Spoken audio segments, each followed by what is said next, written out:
Shalom and welcome to Coming Home, Aliyah in Times of War. I'm 𝗃𝗃𝗏𝗏, Deputy Editor-in-Chief of the Jerusalem Post, and I'm honored to be your host for this significant broadcast. Today holds special meaning as we gather on National Aliyah Day, a day that celebrates not just the act of moving to Israel, but the profound commitment to building our future here.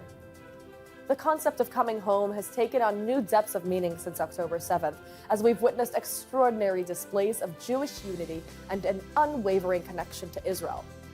Despite, or perhaps because of these challenging times, we continue to see remarkable stories of individuals and families choosing to make Israel their home.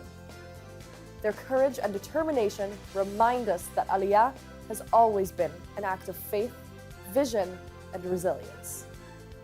Today, we've brought together an exceptional panel of leaders and experts who are at the forefront of supporting and shaping Aliyah.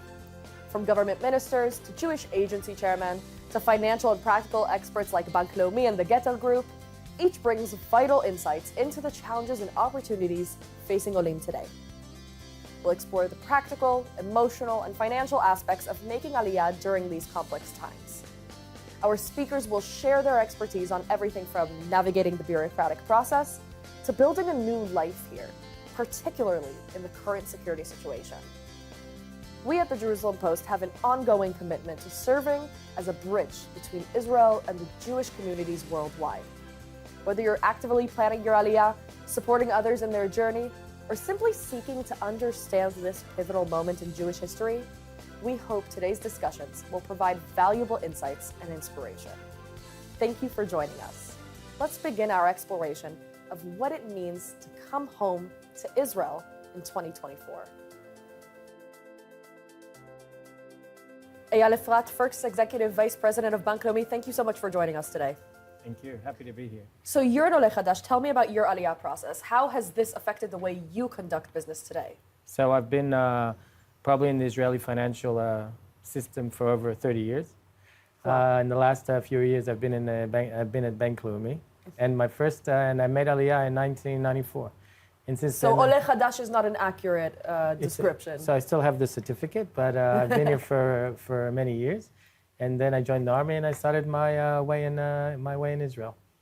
Wow. So how do you think this has affected your business and how you conduct business today? What unique perspective has it given you? So I think first of all, I'm very sensitive to the needs and the wants of people who come to Israel and are looking for finance in Israel. And there's quite a bit that's growing around. And at the end, we have to give these people services. So I think the system has changed a lot in the last 10 years, 5 years, and it's always growing to the needs of people who are coming from overseas countries, and not only in English but in many languages. Right. And we're now setting up infrastructure to take care of these people's needs. So what trends do you see? You're saying take care of these people's needs. What needs are those as of late, since the war broke out? So since the war broke out, or since the 7th of October, we've seen a growing interest, especially in retail banking. And if we put it into more context of retail banking, more in residential banking mortgages and account openings. And we see more people coming from, probably, if I'll put it into the context of countries, more people coming from probably America, England, France. But also we've seen a lot of people coming lately from South Africa, which is also a growing market for us. And at the end, we have to take care of all these different languages and all these different, put it this way, people who come from different banking and financial cultures, which is sometimes different to what we do here in Israel. It's usually very different. So what challenges, from what you've seen, do olim experience today regarding banking and finance? The transition itself is quite difficult, and then when they arrive, I think they face more challenges. So I think there's many challenges here, but I'll say a few things. First of all, banking today, also in Israel and always also in the world, is very digital. And I think Israel's financial system is more advanced than many places in the world. Oh. Yes, I think we have we're growing. People from many countries are coming to Israel, also visiting in Bank Leumi to see our digital assets and our digital capabilities, which are very verified and to different market segments. And I'll give you a few examples. We're the only bank in Israel which offer full digital services also for retail and also for commercial use. We have a full digital, we have a full English app for English-speaking customers. You're kidding. Yes, and we probably, I was looking into the figures yesterday. We have around 50,000 customers who already swapped to English and use it on their daily basis. And whoever hasn't, you're informing them now. I know this, I didn't know, so now I know. So it was a lot on the social media, and we see a lot of things. So you could probably use it as well, and we're improving it all the time. We provide a full English commercial site for commercial banking, which we are also the only bank in Israel to offer these services. And we're you know, when you're in digital, you can always measure and see the growing needs in customers, and we're seeing that these services are widely accepted, and people actually use them. 𝗍𝗏𝗄𝗵 has a very unique private banking sector, which is a specific private banking branches, which are located also in Tel Aviv, 𝗃_ħaifa, Haifa, and Jerusalem. And these private bankings is also for a specific sector of clients that are you know, that they set up their parameters to be in private banking, but these branches offer unique private banking services which are much more complex, and they cater for private banking customers, but it's much more close to what these customers are used to from the US or England, and they cater for their needs. Right, and also locationally, it seems like it's pretty spot on in terms of where olim are usually going, because it has 𝗃𝗃𝗃, Hasharon area, lots of olim there, Tel Aviv, Jerusalem. So these banks, the location of these banks are especially, as you said, to cater for where most of the olim are concentrated, next to Ra'anana and see. Even though we see a lot of people buying residential in Netanya also, but the branches give a good allocation for these people. We also set up more recently special olim web pages, so they can get information. So if you go into Google and write 𝗍𝗏𝗄𝗵 and olim, you'll have specific web pages that cater for new olim, specific from new olim, and not only for English speaking customers. And on these pages, we also offer WhatsApp chat services with our bankers, and when you can ask any question, not only in English, but in French, in Russian, in Spanish, and also in Italian. We have people that have contacted us, and we offer their specific Q&A for these people. Oh, that's very useful. So, what solutions, I guess, beyond the platforms and the accessibility have you implemented that you found effective for helping new immigrants acclimate? So I think first of all, information on our digital, not only specific needs, but a lot of information that we put on our website to answer all of their questions, and to give them a lot of information about banking in Israel, how the economy works, how you do trading, what platforms there are. So all this is found, and we're researching these things all the time, and we're improving the information that we give on our website. And I think the most effective tool that we've implemented is our chat with our bankers, because in the world, and especially in finance, chatting is growing, and we give there a lot of specific answers to the clients. So I think these are the main places where we're trying to improve and to cater for these customers. Some olim, however, are looking at the broader picture, so to speak, and seeing Israel's dropping credit rating, and they're worried about how that might reflect the state of the country's economy should new immigrants be concerned. So we have to be, when you live in Israel, you have to be optimistic. Yeah. And when we look at the whole Israeli economy and the financial sector, we probably see three very large movements and markets that we see. First of all, the Israeli tech industry is still. The second one is residential construction, which in Israel is one of the biggest growing populations in the OECD. We have the population is growing quite fast. We also see people that are coming from overseas, and still demand exceeds supply. And the last one is infrastructure. You know, Israel is, because of the growing population, because of what happened in the south, because what's happening in the north, there will be a big investment in infrastructure in the next few years in Israel. We see it now in the south when people are started to go back, and we see the growing investment and, you know, the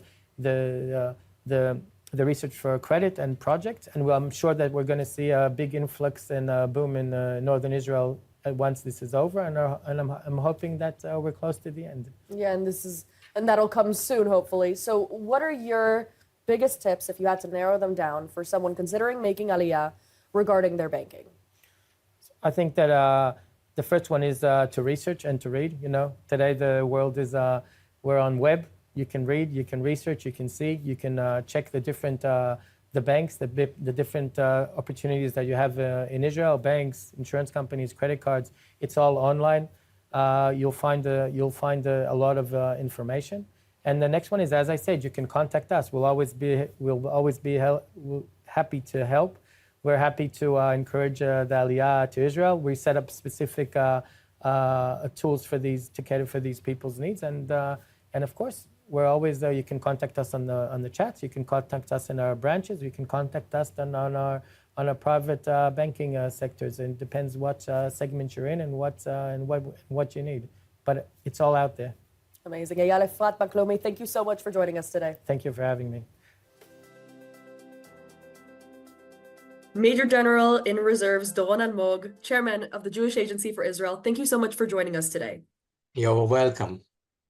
So I'm curious, you know, with everything that's happening during these difficult days surrounding the war that broke out on October 7th, how are you seeing the relationship between diaspora Jewry and Israel, specifically from the diaspora's side these days?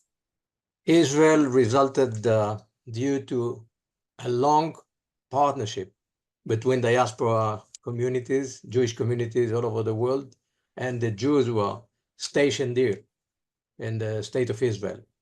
And this partnership made Israel what it is. This partnership is about unconditional love.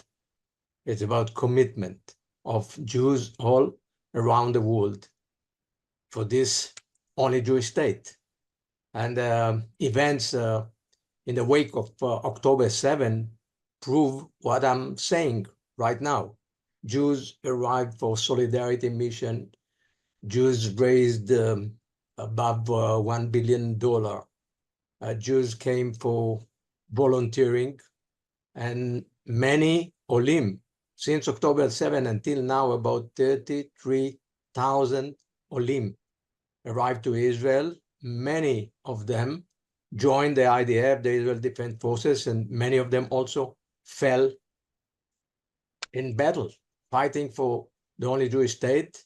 And in some event, the parents arrived after the beloved son who fell in battle, like Nathaniel Young from London, who came, joined Golani Brigade, and was killed on October 7, Shabbat. And the parents later did Aliyah, decided to make Aliyah.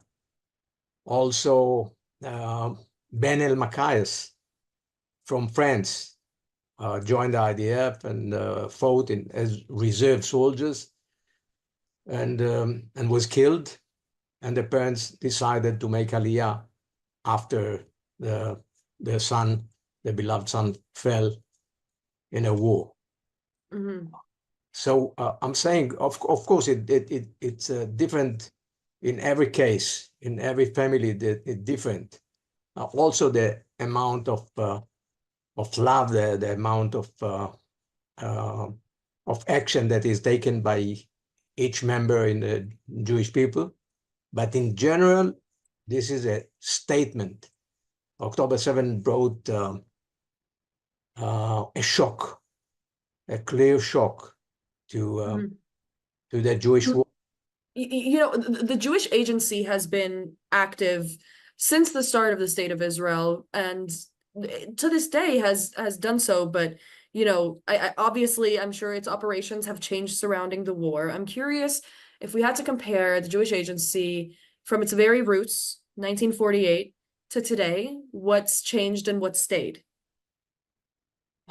Historically, Jewish Agency built the State of Israel.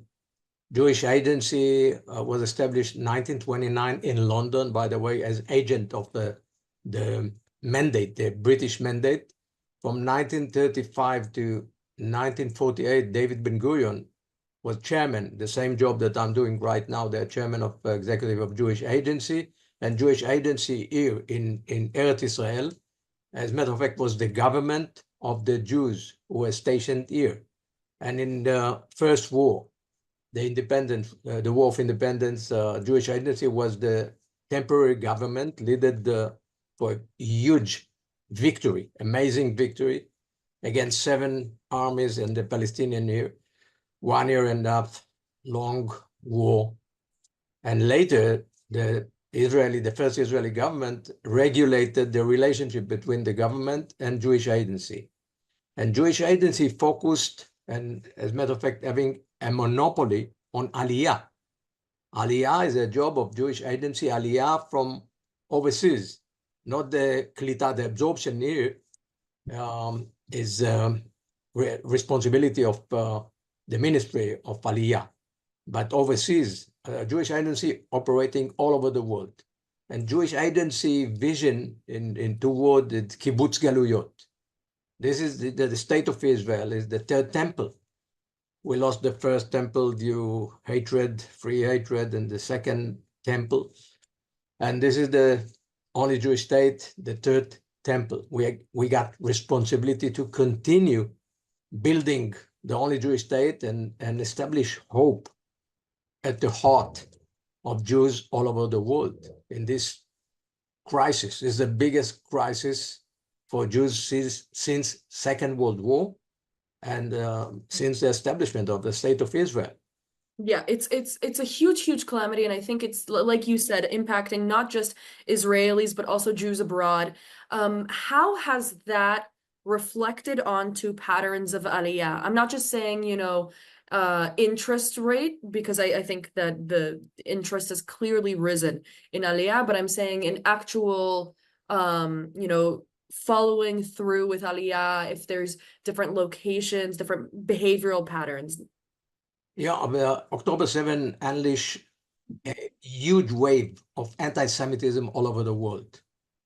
And in this respect, Jews all over the world, in any community, Jews decided to start the first step of Aliyah, which is about doing the registration and getting into the website of Jewish Agency and start the registration and start getting more information from Jewish Agency, in what terms they can make Aliyah, and trying to get answers on small details, like standard of living, like how much it costs to live here and buy a house, and how difficult it to learn Hebrew, and where they can live, things like that. So we see a jump of about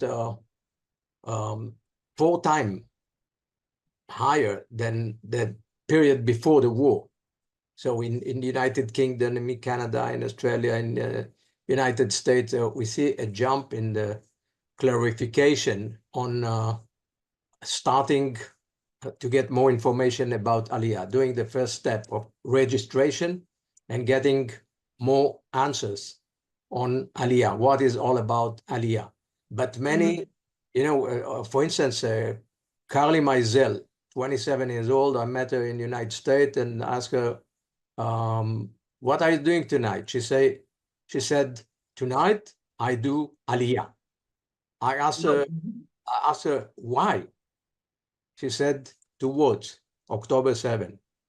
So what we see that each individual, each Jew individual all over the world, women, men, they make decisions, and some of them jump and make a very brave decision. Aliyah, it's about bravery, it's about courage, it's about leaving the home, it's like Abraham, the father, when God tells Abraham, 𝗍𝗃𝗃𝗍. It's get up and move, walk to the Eretz Israel. This is Aliyah, the idea of Aliyah. I'm saying it comes from unconditional love, but there is no rational. This is the most risky place in the world. We are attacked from all over. Iran, more than 500 missiles, ballistic missile, cruise missile, drones. Hezbollah, more than 10,000 missiles and thousands of drones, and from Gaza, more than 20,000. There's no rockets and missiles, and there's no country in the world that was attacked like the state of Israel. And despite this situation, horrible situation, hatred all over the world, a wave of rising anti-Semitism, Jews, mainly youngsters, the young generation, the future of all of us, the future of the Jewish people, they take responsibility and they move forward. They come like Abraham, the father, founder. Yeah, there's this really big wave of specifically young people making Aliyah. I'm curious what kind of curated services at the Jewish Agency specifically target such an audience. Number one, many want to serve in the IDF, in the security forces. You know, that I think that they got admiration of heroism. Maybe it's a tradition of Jewish people, you know, Moses, Joshua, King David, Maccabi. You know, our history, the 3,000 history, prove each one of us that that we are, all of us, we got a tradition of heroes. And I think every Jew in every home all over the world got the Bible, the stories from the Bible, the story of Jewish education. What is Jewish identity?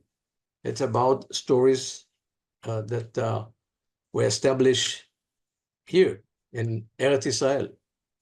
And I think the most to be inspired is the young generation. They arrive first, they come to study, and the Aliyah is a growth engine for the state of Israel. If you take, for instance, the 1 million Jews who arrived at the 90s, 1990, 91, 92, 93, 95, about 1 million Jews arrived from Russia. Look what they brought. What they contribute, the contribution of the 1 million for business, for science, for culture, for Gesher theater, for health, doctors, politicians like Lieberman and many. They influence all our life here in Israel. And the Aliyah is a growth engine. It's very important economically, very important strategically, militarily, socially. In every field, the contribution of olim is huge for the state of Israel. So we're thinking about the future. We need Aliyah. We need a new wave of Aliyah, 1 million people to come and get here, get their life here, continue, start a new chapter in their life, and strengthen the state of Israel. We need them more than ever. You know, there's huge debate here in Israel about Haredim.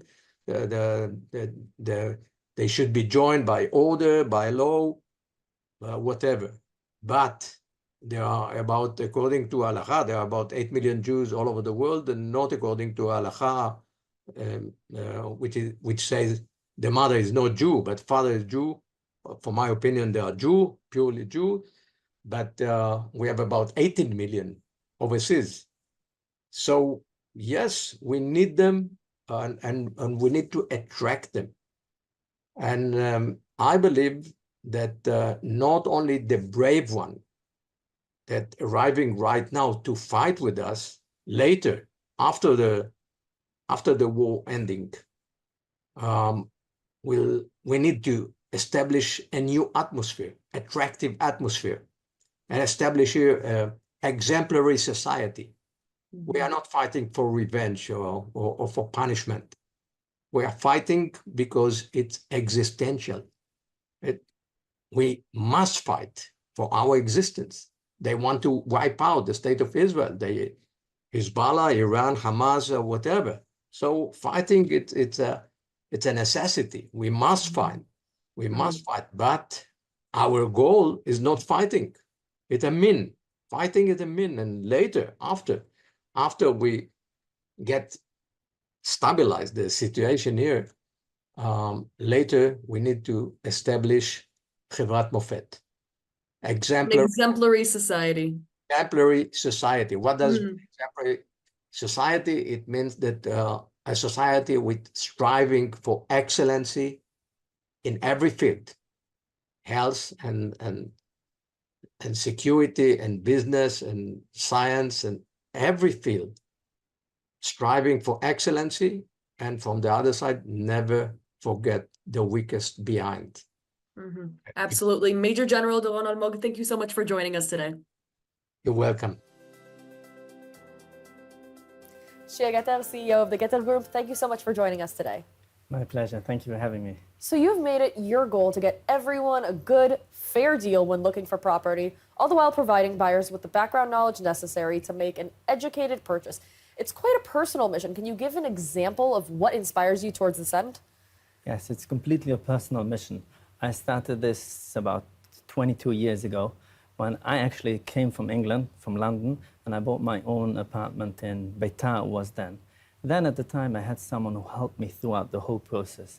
Someone who helped me understand which location to buy, also to understand which developer to work with, and thirdly, even within that developer, to understand which option to buy, which ďira to buy. For example, he helped me buy an apartment on the top floor that will have roof rights. So eventually I managed to build on top of that. So I realized how important it is to have someone with you. I was then from England, I didn't know anything, but I realized that if I have someone with me explaining to me, helping me through the process, it makes such a big difference. Eventually I sold that apartment, I made a nice profit on it. So I realized that it's important to have someone to hold your hands whilst you do the purchase, and this way you'll manage, you'll have a successful purchase. And that's what the 𝗍𝗃𝗲𝗏 Group does. Yes, that's holds what your we hand. do. Yeah. So what kind of real estate horror stories have you encountered as someone in the field belonging to a community of English-speaking olim? I can imagine there's just a ton of conflict because of the language barrier and other such difficulties. Yes, I've seen many horror stories. Baruch Hashem, my clients, we don't have any horror stories. I'm an experienced, 20 years experience, and we make sure to help our clients throughout the whole process that they don't get through this. But sometimes people come to us after they've done something, for example, and then they ask us that we should help them out of the situation that they got in. Right. So we had a client, for example, that they signed the LOI, which is called here in Israel a 𝗃𝗃 _. So they signed it for a higher price than what this price is really supposed to be. Wow. Yes. And what we do, once a price is signed, you can't go back to the developer, he should take down the price, because the developer sees this is the price he's going to get, he won't give you a discount anymore. Right. But what we managed to do is to get this client more amenities and things included in the price to cover the price that they got, like say extra machsan, storage room, extra parking spaces. This is one of the stories. Yeah, I think that a lot of olim are really nervous to be taken advantage of. And this is just one of those kinds of examples that constantly happens to this community. Yes, people are afraid to be that someone might take advantage of them, and that's also what holds them back. Sometimes someone really knows he wants to buy something, he wants to do, and he's so afraid that someone will take advantage of him, so he ends up not doing anything, he gets frozen. So this is what we help to make sure that the people are educated. I wrote 2 books about buying real estate in Israel. I write all the time articles to make sure people are educated, they know what they're doing. In this case, no one will be able to take them for a ride. Right, you thaw that nervous exterior, so to speak. So from what you've learned from these awful experiences, how have you implemented solutions into the 𝗍𝗃𝗲𝗏 Group's strategy at its very base? Yes, so we have a very systemized checklist. Like every step, there's many steps a person goes through when he buys an apartment, from thinking to buy to signing the LOI, doing contract. taking out mortgages, designers, there's so many people involved. So at every step, we have like a checklist to make sure that everything that is supposed to be checked is done. And from over the experience, we add things to the checklist to make sure that things are done properly. Right, so nothing ever will get missed out, right? You're not going to Yes. end up with exposed wires coming out of the ceiling or something. No. We have a team of 14 people and everyone has a job. We have a very systemized system. Good. That's important, you know? People want to feel that they're being taken care of. So you've said in the past that there is a sort of compass that buyers need to keep in mind that navigates them to or from a property. So how do I know if a deal is a good deal? The compass, I love the idea of the compass, and I always tell it to people, and it's important to understand clearly how this compass works. So as I say, like a pilot, he needs to understand this compass in order to know the direction where he's going to. The same as if you buy a deer in Israel. Actually, the compass, you can use it in every field in life. But here in real estate, it's very important. So the compass has 4 angles. Right. So you have the north. The north tells you your direction, where you're heading to. The east tells you why you're buying this, to understand your why. The west is what tools do you have, and the south is what holds you back. And I'll explain a bit more what each means. I usually start with the east. The east is why you're buying this. There's so many important questions you have to ask yourself before you buy. Are you buying this for your own purpose, for your own sake? Are you buying this for your kids? Planning to make Aliyah? Some people just buy for investment. Some people want a second home for vacation. So understand the why makes the difference on why you're approaching. Then what tools do you have? So in our case, they don't need so many tools. Usually a person would need a lawyer, mortgage broker, designer, engineer. So we get together the whole set of tools. And we get to set together the whole set of tools. And they just have to decide their budget. And then, from when we have the east and the west, then we can decide where we're heading to, what's the north. And of course, we have to deal also with the south. What's holding people back? You mentioned before that sometimes people are afraid, so we have to deal with their fear, what's holding them back from doing after they understood the east, the west, where they're heading to. They're still not doing the decision. Right. So I help them figure out what's holding them back. So on the other end of things, you know, with real estate, people always kind of look at the surface level, but I think that a lot of the difficulty is also just how the payment works in Israel is so different from anywhere else. Do you at Getel Group handle mortgages? How does that work? Yes, so we handle the payments. We help people work out the payments. That's also a very important part of working out the deal, to understand what type of payments the client can do and how to schedule the payments, and also to be on top of the payments to make sure that he doesn't miss any payments and he doesn't get any penalties. And then afterwards is also working out the mortgage. The mortgage is also very important to understand how the mortgage works, and also to structure it properly in a way that it should work well for the client. For example, if the client's income is in dollars, he should really take out a loan which is based on dollars, which is linked to the dollar. Right. If his income is in shekel, he should take a loan which is based on shekel, because then he doesn't get exposed to the fluctuation in the rate. There's also another important point in mortgages some people don't realize. Sometimes it's linked to inflation. Many people don't realize what inflation means. The actual amount of money that you take out of the mortgage could be linked to inflation. So you can be giving back to the bank money monthly, and then at the end you see the loan hasn't gone down because it's linked to inflation. So you have to be careful not to take a loan which is linked to inflation. Sometimes the bank will require you that you have to take some part because it works like in a basket. So you minimize that amount as much as possible. So you guys really take your clients hand in hand through this ultimately really scary process. I mean, we talked about the fear surrounding it before, but I think mortgages is just another angle of that same concern. So I'm curious, like, just one point in summation, your number one tip for somebody looking to buy property in Israel. What is the number one thing for them to keep in mind? The number one tip is actually, I would tell people that many times a person wants to buy something in Israel, and he has that dream in mind. They want a penthouse overlooking the ocean, or if they want overlooking the old city in Jerusalem, and they can't afford it yet. So they keep on waiting until eventually they hope one day they'll afford the apartment that they can buy. But what happens, in the meantime, they might be making more money, but on the other hand, the prices keep on running away from them. So I always tell people, buy something. Buy something, don't wait. Just buy something now, even if it's not exactly what you're looking for. At the end, when you'll afford more, you'll be able to sell that and buy something else. If you just wait, you're not on the game, you're not on the field, so you lose out just from waiting. Yeah, don't be afraid to join the game. Yes. So much that you're losing it before you even start. Yeah. So finally, what are your top tips for potential property buyers in Israel? So I would say I have three most important tips which people need to know. The first important tip is, many times people want to buy something in Israel. They have that dream in their mind. They want to have a penthouse overlooking the ocean, or some people want to have a dira in Jerusalem, which is overlooking the old city, overlooking the 𝗃𝗃. And whilst they're thinking about their dream, at the moment they don't have the money yet for that dream. So they wait. They hope one day they'll have the money to get their dream. In the meantime, they don't buy anything. And the price keeps on running away from them. So I always tell people, buy something. Don't wait, because the price keeps on going up. So if you buy something, you're in the market, you're in the field. So eventually you'll make more money. You'll be able to sell that and buy something else. But keeping on waiting just makes you lose. And you're not managing to run towards the market. Mm-hmm. That's tip number one. The second tip is always to have a plan B. And that's part of a negotiation.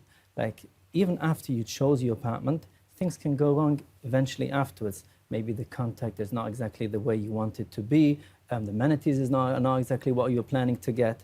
So if you don't have a plan B, you have only this deal that you want to buy, so you end up compromising on things that you didn't want to compromise. If you have a plan B, so you know, if this doesn't go exactly to what I want, I have another option, which I'll go to that. Mm-hmm. So you don't have to compromise on things that you don't want to. And the third important point is, when it comes to negotiating, some people hit the price. The buyer asks for a specific price, and they try to target only the price to negotiate on that. And I tell people there's much more besides of that final price. There's so many things that you can negotiate into the price that many times if you come from the other side and you negotiate on other things, you'll gain much more than if you just hit the price. So it's very important to be a professional negotiator. Mm-hmm. When it comes to negotiate your price, you have to do it professionally. Mm-hmm. Amazing. 𝗍𝗃𝗍𝗃, thank you so much for joining us today. And thank you very much for having me. 𝗍𝗶𝘆𝗵𝗆 Shikli, Diaspora and Combating Anti-Semitism Minister, thank you so much for joining us today. My pleasure. Shalom. How would you summarize the changes diaspora Jewry experienced in the past year? Just like us, they are at war. Anti-Semitism is on the rise. 100% of the rating of anti-Semitism all across Britain, France, Canada, North America, the US, obviously, and just like what we are experiencing here, although it's different because it's not the physical attacks of missiles and rockets, etc., like Hamas and Hezbollah, but the pressure on the community and the harassment and the graffitis and attacks on the subway, in the metro, etc. This is what the Jewish diaspora is experiencing in the past year. Right, and it's stirring up a whole lot of fear just to be public in their own communities. Yeah. What does Israel do to support diaspora Jews who perhaps feel alone, kind of isolated? Okay, so first and foremost, the new war room that we have established in the Ministry of Diaspora is a significant tool to combat anti-Semitism.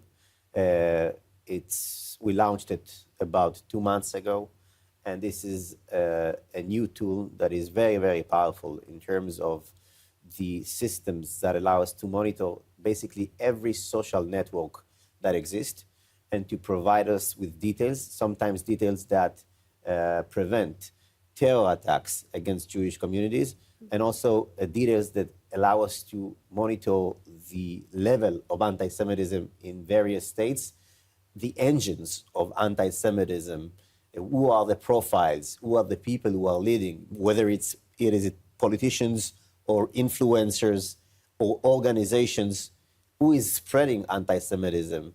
And we have also results coming from these reports. One of the most important results recently, we have Canada and the US banning Samidun activity in both Canada and the US. Samidun is a pro-Palestinian organization who was orchestrating, mainly in Canada, huge demonstrations and also a lot of cultural and educational activities against the Jewish community, against the state of Israel, pro-Hamas, pro-October 7. And this is actually a branch of the PFLP terror organization. And it was proven, and therefore, this organization has been banned in both Canada and the US. And one of the reasons for this event is that we've published reports and we shared our reports with the governments, both in Canada and in the US, and it helps to pressure and eventually also to end the activity of this organization. And we are doing the same with other organizations, such as SJP, that is now cannot function in campuses, but it's still a legal organization. And there are legal procedures that are being held currently, and we hope that we can prove the linkage between SJP and Hamas.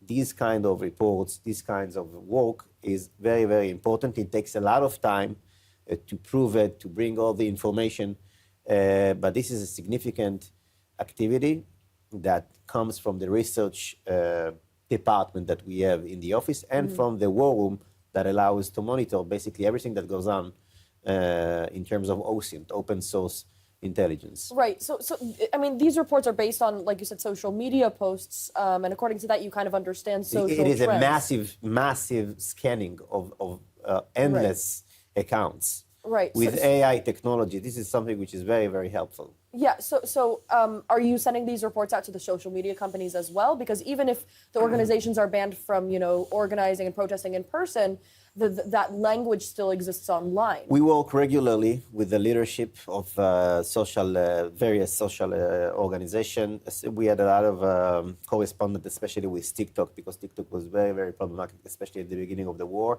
They have taken a lot of steps to try and prevent anti-Semitism to go widely in their platform. It is better now than it was 10 months ago.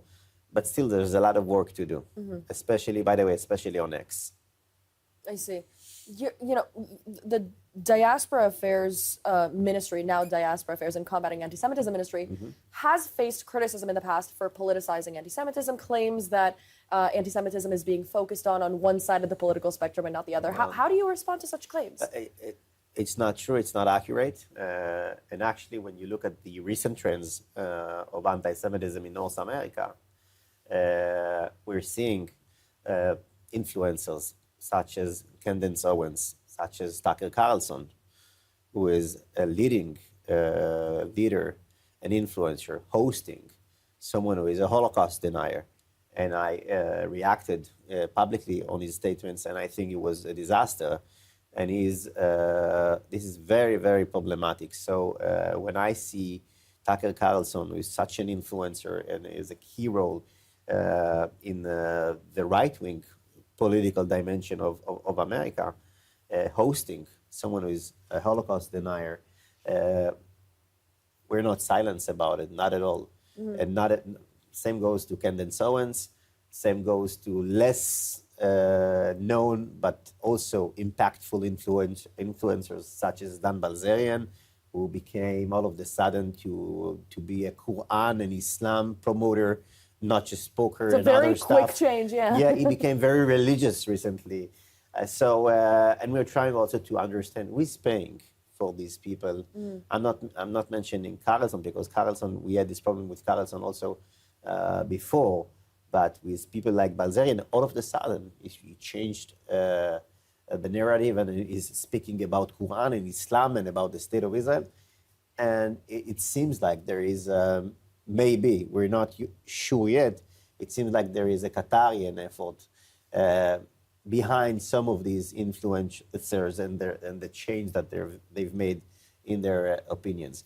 Interesting. So the same Qataris who are also the negotiating home base, so to speak, around the I've said from the beginning of the war, the cooperation with Qatar regarding the hostages is a mistake. It's a grave mistake because Qatar should have been pressed first and foremost by the Americans, but also by the state of Israel, and to pay a price for their support of Hamas. I don't see Qatar as a friendly state. I don't see Qatar as a fair mediator in the negotiation, and I think that we've made a major mistake with Qatar. Qatar is an enemy state. I've said it during the Mondial with crazy anti-Semitism against Israeli journalists, and I said it throughout the entire war. This is maybe one of the most major criticism that I had towards the government that I'm part of. Qatar. So nevertheless, we're at an Aliyah themed event. How do you view the relationship between Aliyah and combating anti-Semitism? Are they interconnected challenges? Not necessarily. I think that making Aliyah should be not because of anti-Semitism, but because this is the choice that you feel that it's the right things to do in terms of culture, community, to raise your kids in Israel. Also, I'm not criticizing anyone who does not make Aliyah. I know this is very, very complicated. Both my parents made Aliyah, so I'm well familiar with the challenges of Aliyah. It might come from anti-Semitism, and that's okay as well. If you don't feel safe and you want to feel safer, and you feel safer in Eretz Israel, Baruch Hashem. That's also, but I think that there shouldn't be a direct connection in between the two. Also, I think that the most important thing that we can do in order to encourage Aliyah is Jewish education, because the right reason to come to Eretz Israel is because you feel connected to Am Israel and you want to live here, serve in the army, etc. And this is the way I see it.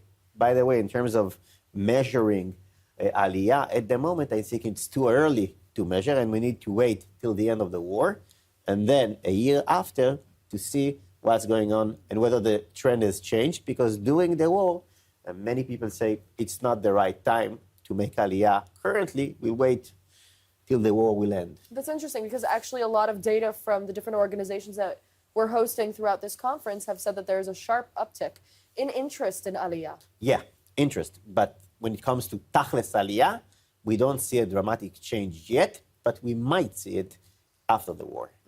𝗍𝗶𝗆 Shikli, thank you for joining us today. Thank you, Tamar.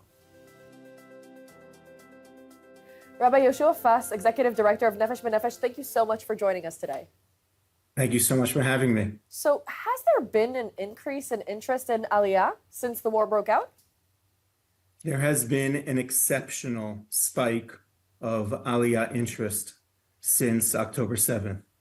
Immediately after October 7th, we saw this incredible spike of interest, almost around 90% of an annual average of Aliyah applications. And that sustained itself, that rate, for many months. So we hope to see it actualize in 2025. To give you a sense, over 10,000 individuals, unique individuals, have applied to make Aliyah since October 7th. Wow, that is an immense number. Yes. So what unique challenges and motivations are you seeing among olim during this period to make Aliyah? Okay, so let's deal with the positive first. Let's deal with motivations. Motivation, every single model of immigration works on a push and pull modality. Thank God, and we're blessed that North American Aliyah has really been the pull of the state of Israel from individuals who wanted to move out of ideology or professionalism or personal reasons. That can be belonging or identity or familial issues. And especially after October 7th, we've seen such a visceral connection, this engagement between Jews in the diaspora to Israel, the greatest expression of solidarity. And that itself has motivated individuals to really stand with Israel, but stand in Israel of being in Israel. The challenge is making Aliyah in wartime. The communities are different. Many of the soldiers, many of the men are in miluim. The job market is different. The mental health issues, the stresses of moving to Israel during wartime, and that weighs on an oleh. Even if they're motivated, even if they make the move and actualize that dream, there's a whole landscape that is created, a very complex, complicated landscape that is created by war that has to be navigated by an oleh when they start their new lives. Right, so there's a bunch of new aspects to it. So what new services has Nefesh B'Nefesh introduced to meet increased demand and the different conditions? That's a great question. So to meet the increased demands, we've increased staff for all the incoming applications, to filter the applications, to filter their seriousness, to attach it and to connect them to Aliyah advisors. So each person and each serious applicant has a case manager. We've increased our programming and engagement overseas and our presence overseas. And here on this side, increasing our post-Aliyah engagement and programming, regional coordinators who are actively outreaching to the immigrant after they make the Aliyah to make sure that they are not just surviving, but thriving and integrating during this very challenging time, increasing our work with job placement, and even just nuances that might help an oleh adjust, whether or not it's financial assistance and assistance with just small nuances that will allow them to be able to integrate during these complex times. I think not just surviving but thriving is the perfect description, really, about exactly where the difficulty lies in making Aliyah in the middle of war. And I think a lot of the motivation today that we're seeing has to do with what we're seeing these days surrounding the war. So how, from what you've seen, has the connection to Israel changed among diaspora Jews since the war broke out? Do you think it's intensified or become more split down the middle, with many Jewish people abroad expressing nevertheless opposition to Israel's military pursuits? I think those who are opposing Israel's actions from our Jewish community are outliers in the diaspora. The wellspring of support that Israel has received, this emotional connectivity to Israel, to Judaism, this visceral connection, this engagement has been unparalleled. We haven't seen this for years. I mean, just know that episodically, every single time that there's a war in Israel, there is a wellspring of support and solidarity that's been expressed by the diaspora Jew. But I think we haven't seen the like of this since 1948. Interesting. So, surrounding specifically the war, you said in general, there's been an increased interest in Aliyah, but I'm curious if there's also been a change in how people make Aliyah, in the Aliyah patterns, where they're interested in making Aliyah to, what kind of Aliyah, so to speak, they're trying to make. It's a great question. I'm trying to really filter into the data to see if there are any new trends instead of just an increase of volume. We've definitely seen this noticeable increase of volume, but the demographics are the same, the geographic locations, the origins are the same. We're seeing the same trends that we were noticing over the last few years, just expand in number. So the average age of an oleh is around 32 years old. They're small families. There has been an increase of Aliyah from those aged between 18 to 30-year-olds. So we have a whole huge group of young professionals who are moving. Not just young professionals, they're also, that's the age group where typically you'd find soldiers.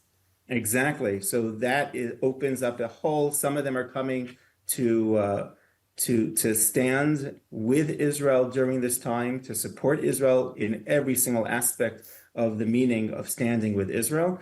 But it is remarkable to see, especially in that age group between 18 and 30, just the spectrum of the denominational expression and just the religious affiliation that is coming and moving to Israel, which is a very healthy representation of diaspora Jewry.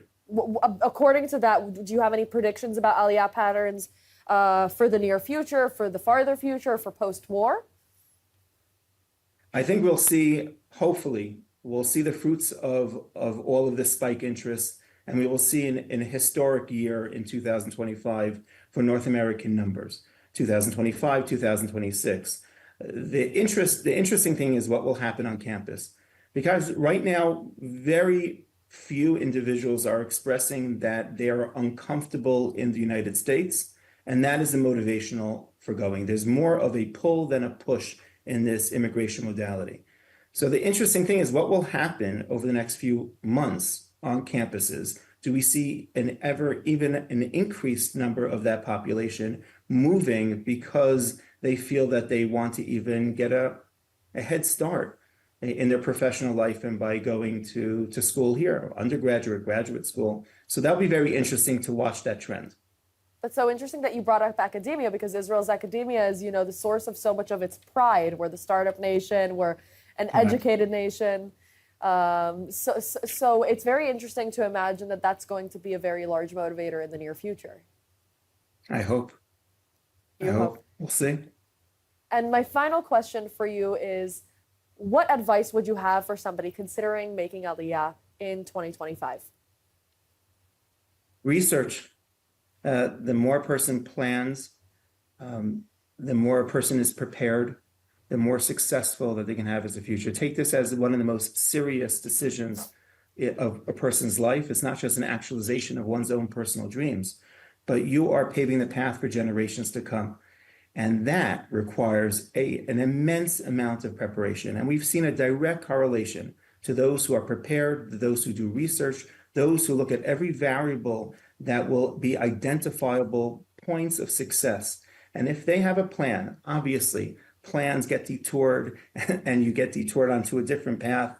But if you have a plan for success and for excellence and for happiness, then that itself will allow you to have the motivational thrust and the wind under one's wing to really have a successful integration and life in Israel. And a smoother transition, I assume.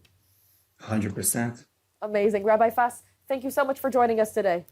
My pleasure. Thank you so much. 𝗍𝗃𝗲𝗿𝘆𝘁𝗂𝗹, Vice President for Global Engagement at Ben-Gurion University, thank you so much for joining us today. Thank you for having me. So you've been outspoken in your fight against academic boycotts against Israel. I don't know if you've heard, but actually Rutgers University today is having a discussion with its union about potential academic boycotts against Tel Aviv University, for example. But what, in short, are your main arguments on the subject? Honestly, even if you have criticism of Israel or Israel's engagement in Gaza or Israel policy, boycotting academia is probably the stupidest thing or the worst thing you can do to fight Israeli policy in Gaza and Lebanon for the very simple reason that academia is the place for freedom of speech, of multivocality. We have Palestinian and Arab students sitting side by side, Israeli students. The real conversation is taking place in academic campuses. Mm-hmm. Boycotting us is actually fighting the voice of, criticism or speech or the dialogue over Israel's policies is happening in Israeli academia. So even if you are a critic of Israel's, the last thing you need to do is basically boycott academic institution in Israel. In addition to that, Israeli institutions in Israel are the way forward. They're the future. This is where excellence happens. This is where the state of Israel develops its newest tools and research we're known for our excellence around the world. And boycotting Israeli academia is hurting Israel in all of the ways possible. And even if you just want to criticize a certain part of Israel's policies, that's not the way to go. Right. We are not our government, we have a lot of voices and we are actually the way forward. Yeah, I think that in general, something that's really problematic in the movement within boycotting Israel is the kind of misdirected efforts that seem to be constantly used, and it's alienating Jewish and Israeli students abroad, for example. So tell us a bit about the international programs that Ben-Gurion University offers that would be relevant to such students that are feeling alienated. the situation on campuses is very difficult. Yes. I actually experienced it personally when I was asked to be vice president. I was, before the war, I was actually a visiting professor at Yale. And I said, you know, I was just invited to be a visiting professor at Harvard Law School. I'll do that and then I'll come back and be the vice president for global engagement, for international collaboration and bringing Ben-Gurion forward and creating all those wonderful international programs. And then when the massacre happened on October 7th and the war that started afterwards, I was at Harvard teaching. And what I experienced was shocking to me. You know, I had to go teach, you know, on October 8th, on October 9th, and go through hundreds of protests yelling Free Palestine from the river to the sea. There were still, you know, there were still bodies in the street in Israel. We were still, I had to get myself up from bed and go teach and pass through such hatred of Israel. And the conversation turned to the right of Israel to exist. And anti-Semitism was so prevalent. I have to say, it really shocked me. I was completely caught off guard. I was saddened and shocked like everyone. And then having to deal with this on campus. And, you know, I came back, and, you know, at the end of my semester, I came back to Israel with my family. But my students, my Jewish students that were on campus experienced, I would never forget seeing them and talking to them while this was happening and their fellow mates in class. So Ben-Gurion is a very good option for students such as this. We offer a variety of international programs for graduate students, for master's programs, for graduate postdocs. We have small, short-term, we have a full degree in sustainability at --B'Nefesh. You can come and study at 𝗍𝗏 campus and swim with dolphins. You can come at --B'Nefesh and learn about solar energy, and you can study about Ben-Gurion. And Ben-Gurion, obviously, at Morashet Ben-Gurion, and obviously Ben-Gurion campus at --Be'er-Sheva, which is the best campus Israel has to offer. And Ben-Gurion's policy is we don't have separate programs for international students. Our entire international program is completely integrated with Israeli students. You come to us, you study in class next to Israeli students, you study with them side by side. This is our policy, our ideology. And it's a wonderful campus. We're a sense of a community, I think, after October 7th. It's very obvious and very clear. Sense of a community and its very, you know, essence, and it's fun and interesting, and we have a variety of these programs. classes are accessible to olim chadashim who don't necessarily have the best Hebrew? We teach all of the classes. Once a student come in and he needs English, the class is taught in English. So we have a lot of classes taught in English. We have programs such as an MBA in business. And it is taught in English for Israeli students and international students. The entire degree is taught in English. Our --B'Nefesh campus is completely English. So we have a lot of English options. And we have obviously an ulpan as well. But this is the essence of English and, you know, international and Israeli students studying side by side. So I'm curious because you come from a Jewish studies background, professionally and academically speaking. So what research questions have emerged for you specifically because of your moving to and from Israel? So I'm a professor of rabbinic Judaism. I studied Jews and Christians in the first century CE, especially in a text called the Babylonian Talmud. But I look at really the birthplace of Judaism and Christianity side by side and what makes our culture what it is until today, you know, the Jewish culture in its roots. We were talking about me teaching at Harvard Law School. Well, this was happening. I was teaching about law between Jews and Christians in those first centuries and how this what we call interreligious dialogue, how those two groups that, you know, suffered from massacres and persecution over the centuries, and how those two religious groups lived side by side. And we have the leaders calling for separation, and we have the people on the ground living side by side. We have, you know, Christians in the 4th century fasting on Yom Kippur, and we have Jews, you know, looking at some theological concept in Christianity and saying, oh, that might work for us. So the complexity of interreligious dialogue, and I was teaching that while my country, my family, my friend, my community was suffering from a different interreligious, you know, conflict that was happening on the ground. So it's directly linked. And I always say, this is what people should study. They should study our roots and religious studies as a whole, because it's directly connected to what's happening now. We have to learn how history overcome it, how we manage to live through history through religious strife and conflict. and how we made it work in previous centuries, and try to learn lessons from the horrible, horrible period we're living through. Right. I mean, I think since the dawn of Judaism, we've experienced anti-Semitism, and certain tools might allow us to overcome the same challenges repeated again and again. But nevertheless, BDS is a completely different angle of that same hatred. You've spoken with many academics abroad and encountered BDS within your professional sphere consistently, as you mentioned. What are some of the biggest misrepresentations you've seen of Israel within academia? So I think that's the thing that saddened me the most, because a lot of the criticism and the call for BDS comes from the humanities. This is in social sciences. This is my field of study. I sit within those people, and gender studies and feminism. And I was so saddened and surprised, I have to say, by the simplistic approach for bad and good and evil, and the strong ones, David and Goliath, and how easily and how fast Hamas received support. And I have to say, my biggest misconception is how they switched from criticism of the occupation, which is one thing, to talking about Israel's rights to exist.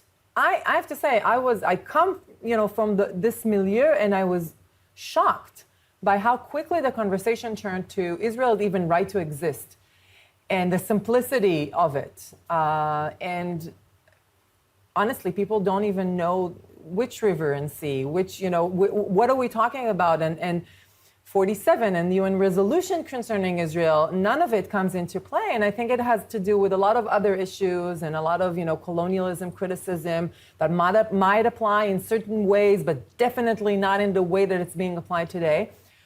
I have no doubt in my mind that there's something that's happening besides that in the minds of the people, a lot of anti-Semitism and a lot of, self-hate from other cultures that is being projected on us.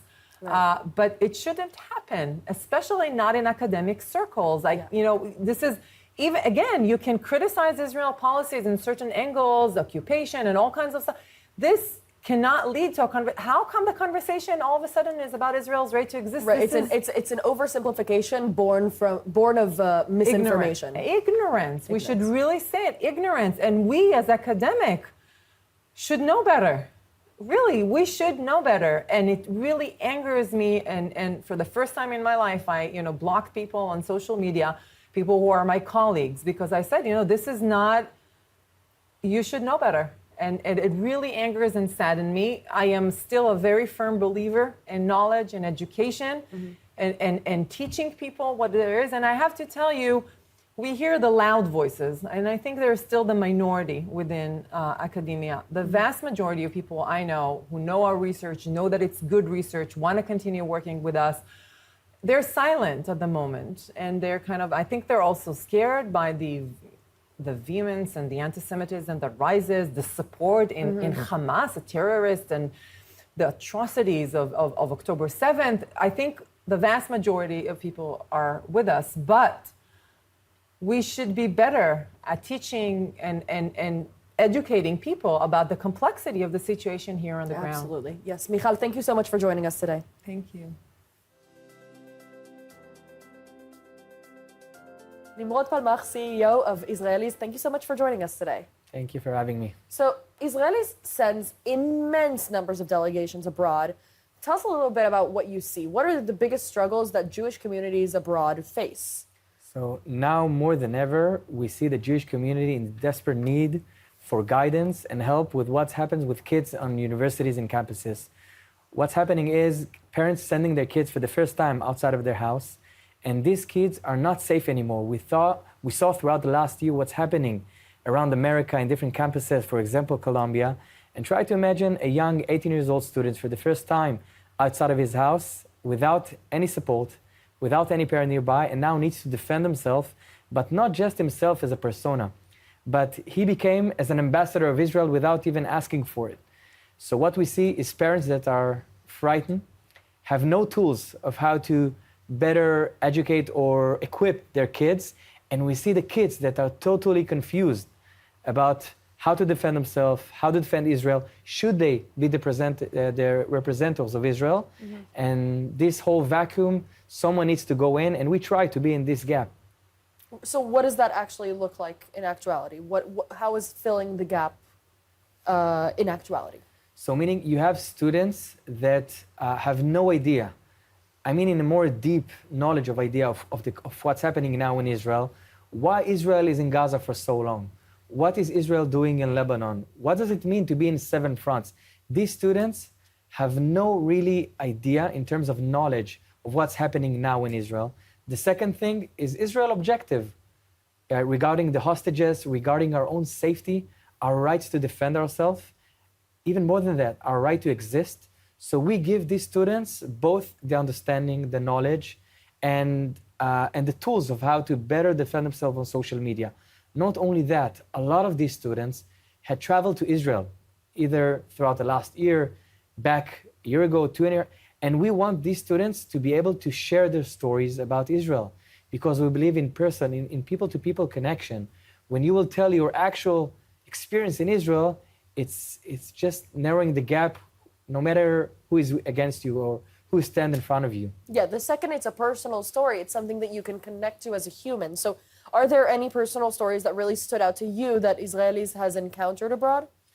So mostly we brought in both the Nova Festival survivor stories into the campuses, and the impact is enormous because any student in America visualize himself at this moment when he is at home. Right before he leaves for the party, you stand in front of the mirror and you look at your clothes and you look at yourself and you try to imagine what's the party it's going to look like. Every student in America can relate. So we realized that the Nova Festival stories of survivors really left a huge impact on these students.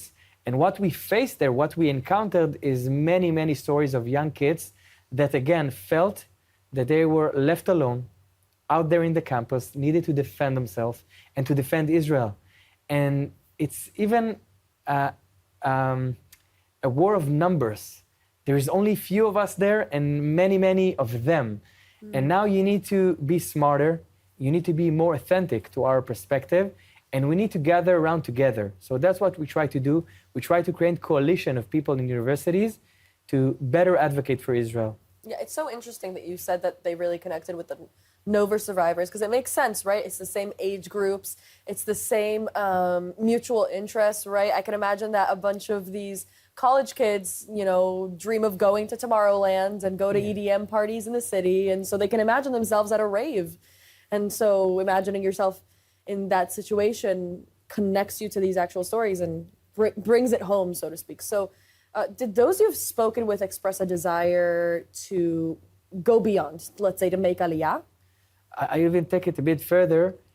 Not only they connected to the Nova Festival, it draws empathy because it's so close to their world. And empathy, not like caring or listen, I'm with you. Empathy, in my point of view, gets you to do an action. Yeah. It's such a strong emotion, it's such a strong energy inside of you that it makes you want to do something about it. So yes, we met few, and not a few, maybe even more students that actually started to talk about making Aliyah, take part in the IDF. I met at least one student that came to my house after a few connections.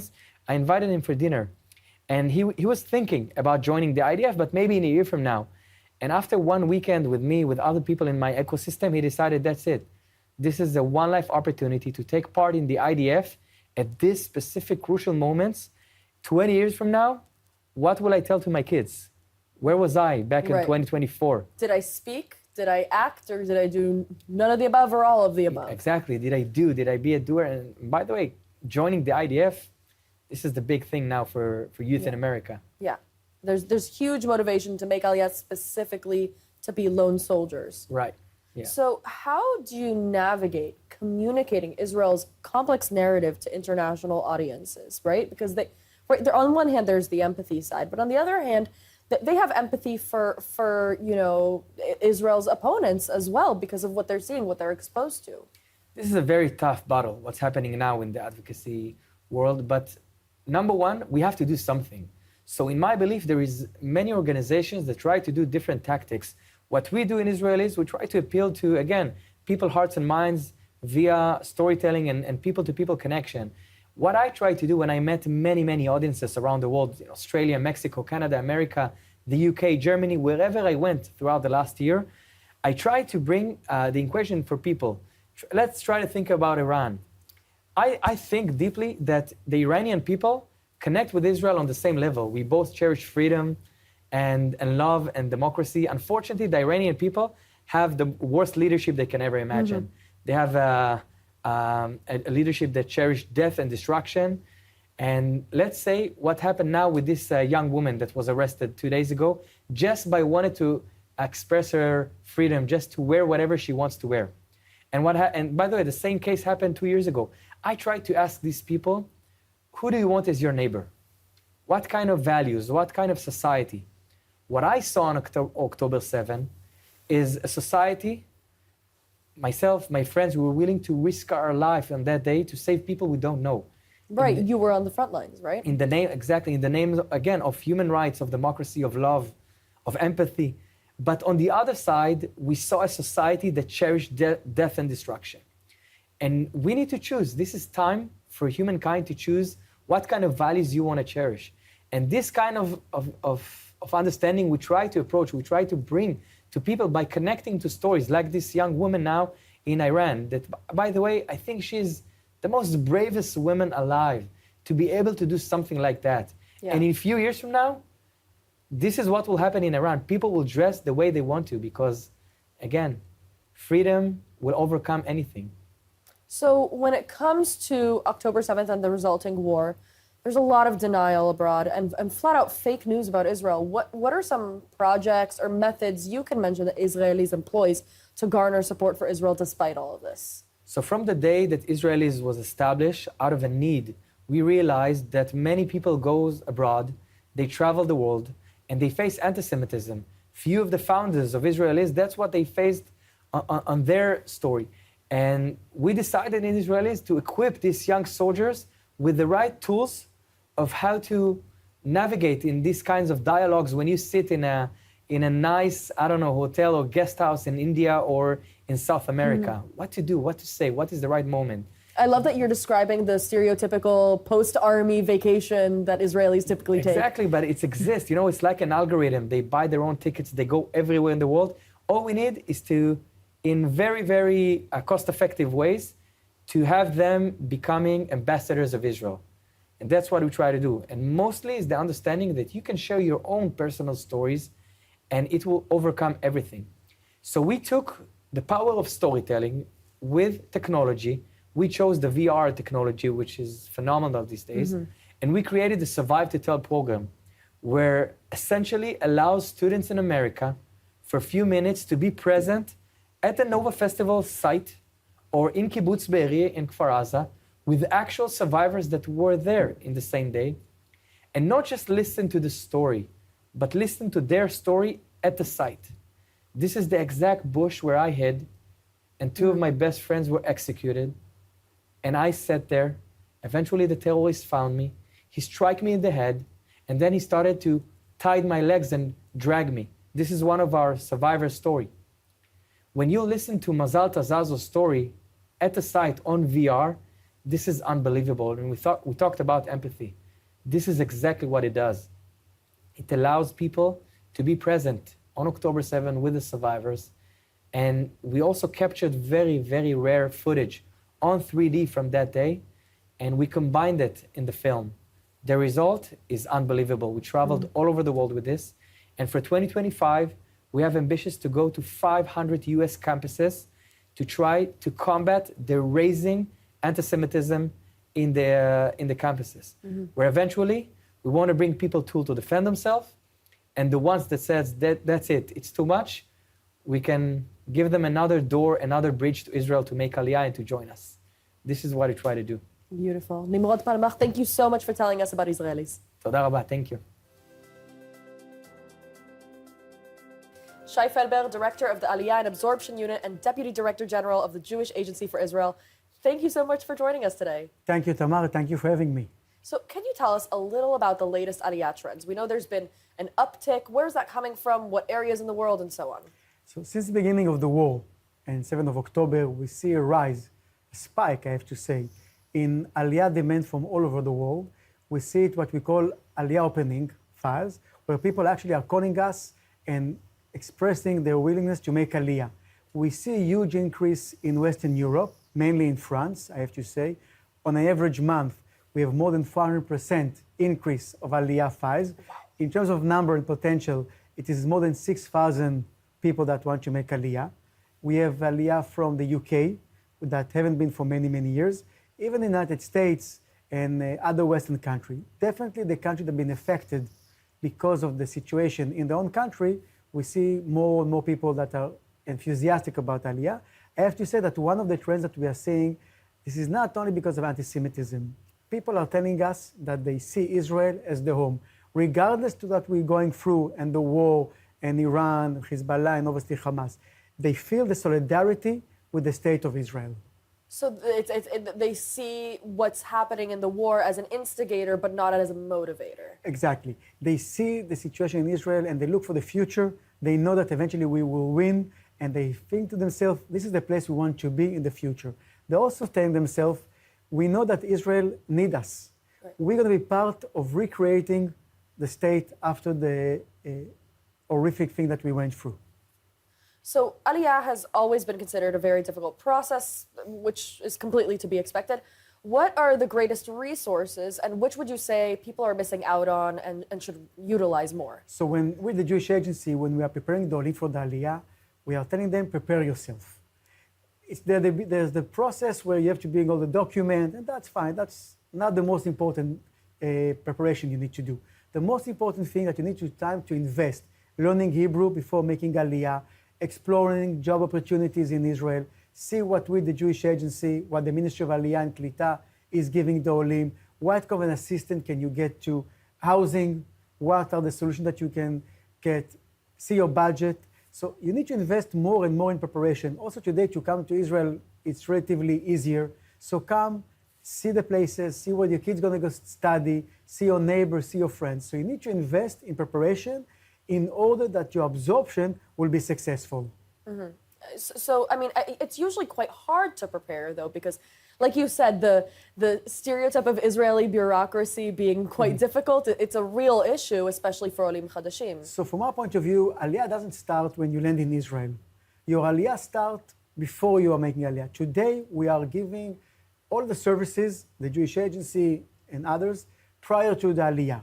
We are giving you the opportunity to learn more before you're coming to Israel. Therefore, you need to take advantage of that, and we're going to take care of the bureaucracy. That's fine. It's not a difficult process. You bring the documents. We will make sure that everything will go smooth. But invest the time to prepare, given that the Jewish Agency is providing you before your Aliyah. So how has the Jewish Agency adapted its Aliyah operations and its strategies since October 7th? So we are investing in three main efforts. The one is the preparation to Aliyah. That's the most important thing. We are doing Aliyah fairs all around the world. Next week, we have an Aliyah fair in France. We're going to have Aliyah fair in Brazil even. And we are making sure that all of the information is there.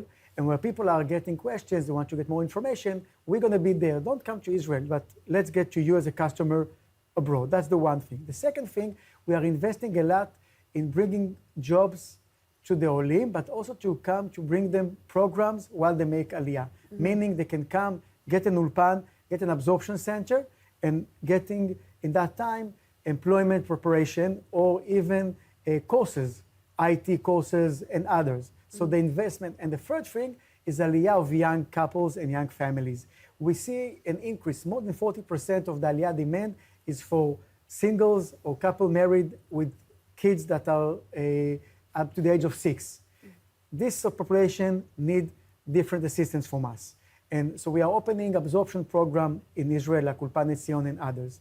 So we are adapting in that respect. We're also making sure that our Global Aliyah Center is open. You can call whenever you want and get all the information. When people are stressing about the future, we need to be there with all the information and the best services that they can get.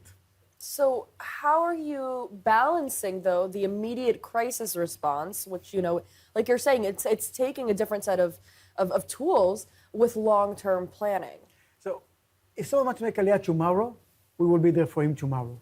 And we will assist him to come as soon as possible. But we are telling the people, make a plan. There's no rush unless you are suffering or unless there's a huge problem where you are. And we have a country like that, where people are really stressing, people are very concerned, and we're going to make sure that they will come as fast as they can. But if you have the time, prepare yourself. We understand that also Aliyah will be part of the rebuilding of the state of Israel in the future. So we want that you will come well prepared and well absorbed. Yeah, I think a lot of the nerves about preparation is, on the one hand, people know you have to prepare as much as possible for immigrating anywhere. But on the other hand, there's a feeling of urgency, especially for those who part of their reasoning for moving is anti-Semitism abroad. So how do you kind of respond to those kind of challenges? So when people are calling us and saying we are suffering or we are concerned, we first see what the situation is. And we're going to offer them the best program in case of what they are feeling currently. And if they are stressing, as I told you before, they will come tomorrow. If they have the time, prepare themselves. We also understand that in certain countries around the world, which people are suffering more, given what's happened, for example, in South Africa, where the regime is going against Israel with Hague and others. We understand the stress. That's why we need to be there. We are physically there. It's not only to call us on a hotline, but we are physically there. We are meeting you. We are coming to you. We are offering you to be together with you with those difficult times. And I have to say, we are making sure that you make Aliyah. We also invest as a Jewish agency in security of communities. We want you to feel secure where you are, because if you're going to feel secure, you're going to feel secure in making Aliyah afterwards. Right. So you were saying that there's this huge increase in Aliyah, especially in France. Such shocking numbers, really. But what long-term changes do you anticipate in Aliyah patterns, given your experience in the field? We are investing a lot in programs together with the Ministry of Aliyah and 𝗘𝗃𝗃, the Jewish agency, in students that you can come and study in Israel for free, by the way. But we understand when we're going to graduate from high school, you're going to feel, is that the right place for me to go to universities, given what's happening in the campuses all around the world? So that's why we are offering you to come and study in Israel. That's the way we were adapting, and we are providing programs where you can come as soon as you finish high school and not now spend another 3 or 4 years where you are and studying, because we also understand that if you're going to study over there, you might cancel your Aliyah. So that's the one thing. The second thing is --Masa. We're offering a program to come to Israel, to explore Israel. You don't have to commit to make Aliyah yet, but you can come, spend here almost a year, and then get to learn. 𝗟𝗏, in a way, is also a preparation program for Aliyah for those who would like to make it eventually. So we are giving a lot of opportunities and adapting to specific needs of the olim. Yeah, actually, 𝗍 is a great example. We at the Jerusalem Post accept interns from 𝗍, and I cannot tell you how many, after finishing their internship, made Aliyah. It's the best way to explore Israel. It's the best way for young people to consider their Aliyah. If they have a positive experience over here, they will make Aliyah. That's why where Jerusalem Post and other employees are taking 𝗍, they're giving them the best understanding of Israel. And then you can make the right decision to make Aliyah. Yeah, we're an English-speaking version of Israel, but Israel nevertheless. So one last question to close things off. If you had one solid piece of advice beyond planning, but something in the foundation of what it means to make Aliyah, for somebody considering making Aliyah, what would it be? We understand when you're making Aliyah, in one way you are sacrificing, you're giving up. But the most important thing, you're improving your life. You are promising yourself Jewish continuity. You are promising yourself to be part of the majority and not part of the minority where you are in your own communities. When you're making Aliyah, you have to feel that bond with the state of Israel and with the Jewish people. Once you feel it, you know that eventually this is your home. You might be living in other places, but Israel is your real home. Everything will work out from that point. Eventually, yes. Thanks to all the wonderful Israelis that are meeting you on the bus and say, you have a problem, 𝗃𝗃𝗃𝗃, I will help you. This is the warmth and the welcoming that you will not find in other places. I 100% agree. 𝗁𝗟 from the Jewish Agency for Israel, thank you for joining us. תודה רבה. Thank you. I'm very happy to welcome our real estate panel today, 𝗟𝗏 Brosh from Brosh, and of course Nir Shmuel from Snir Real Estate. Thank you both for being here.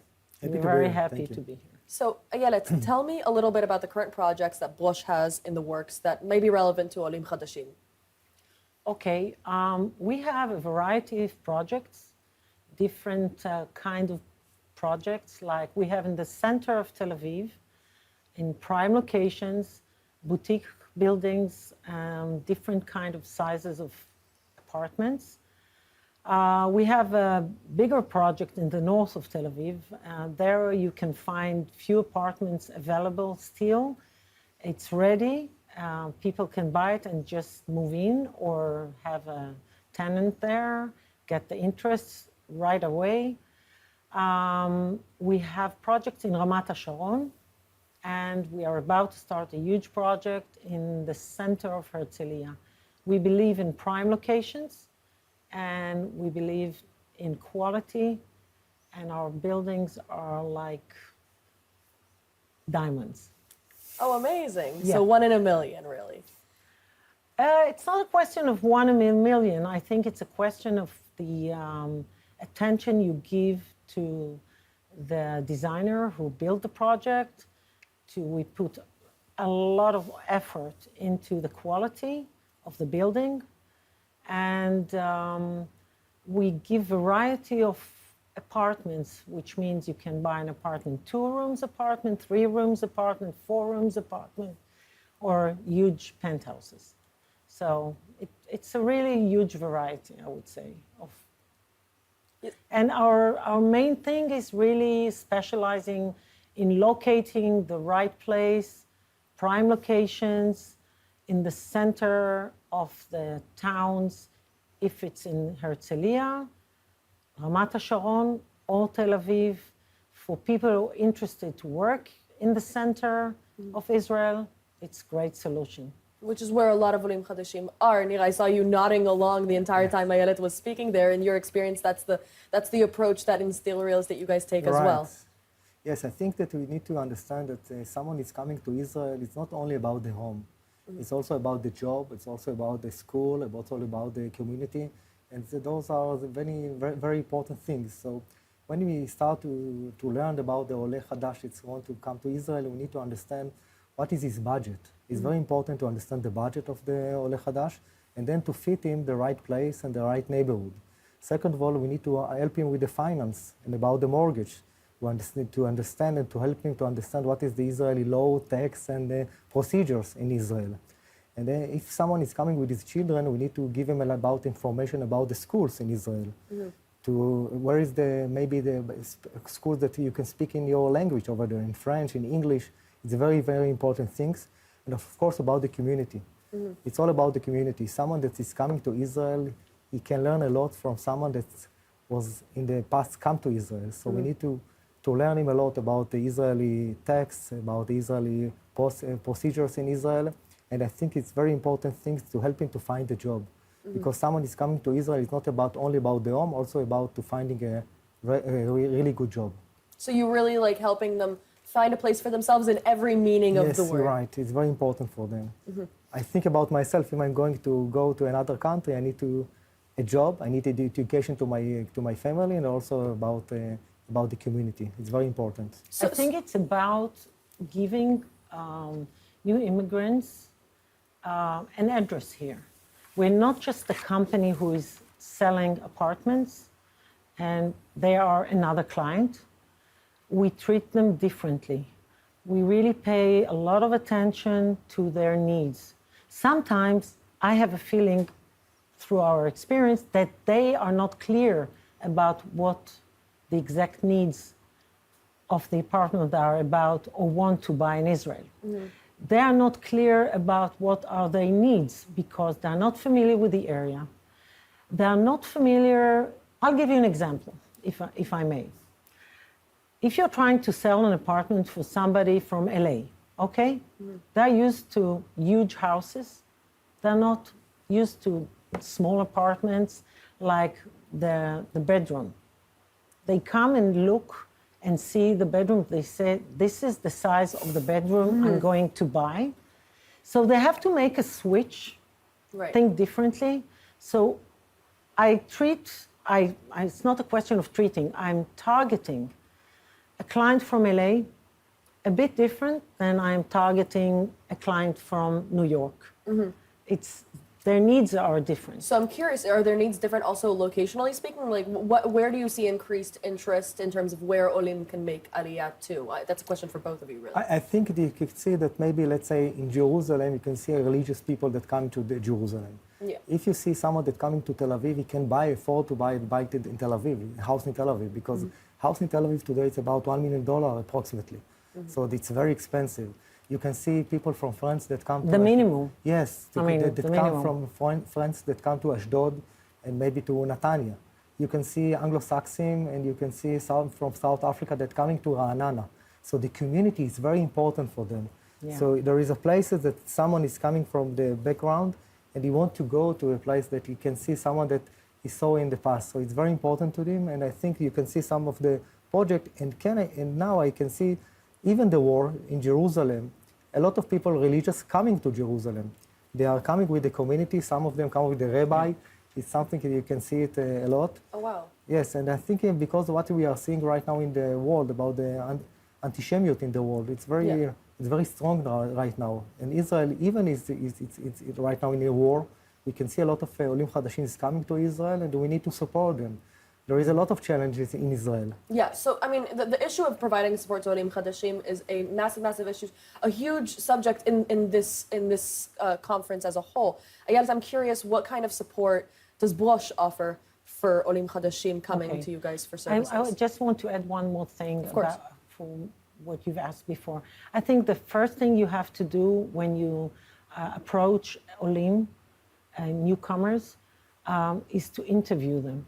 To know exactly, because for me it's very important that there is not going to be a disappointment later, you know. So there has to be an expectation adjustment. So I interview them, I see what they need, I try and fit them, tailor-made them. Each of them is different. Each of them has different needs. And to try and tailor-made each of them what they need exactly. What we offer, first of all, we have our people who are all English speakers. We publish in English, so we are connecting them already before they come to Israel. I travel a lot to the United States. I meet them where they live. I see how they live. You can't, of course, do it to each newcomer, but I'm trying to understand the way they think. And there are different attitudes and systems, the way we work and the way they work, for example, in the United States. In the United States, when you go and buy an apartment, if I tell you, you go and buy a 3-room apartment, it's 3 bedrooms. Here, it's 4 bed. It's called 4 beds. I think for any Oleh Chadash who has ever looked to rent or buy an apartment in Israel, that is all too familiar a confusion. Yes, absolutely. So it's different thinking. In the United States, people are used to buy an apartment, and they pay only when it's ready, and it's furnished, and it has everything. Here it's different. People buy before the building is yet built. Right, on paper. So on paper. And it's very hard for them to understand it. And so there are many, many questions they have to get along. We are connecting them to the experts in mortgage, experts in transferring money. You know, it's an issue. How do you transfer the money to Israel? It's a big thing. So we have experts who we connect to the people. We connect them to designers. If any of them, you know, they're not here. Once they buy the apartment, now who is dealing with it?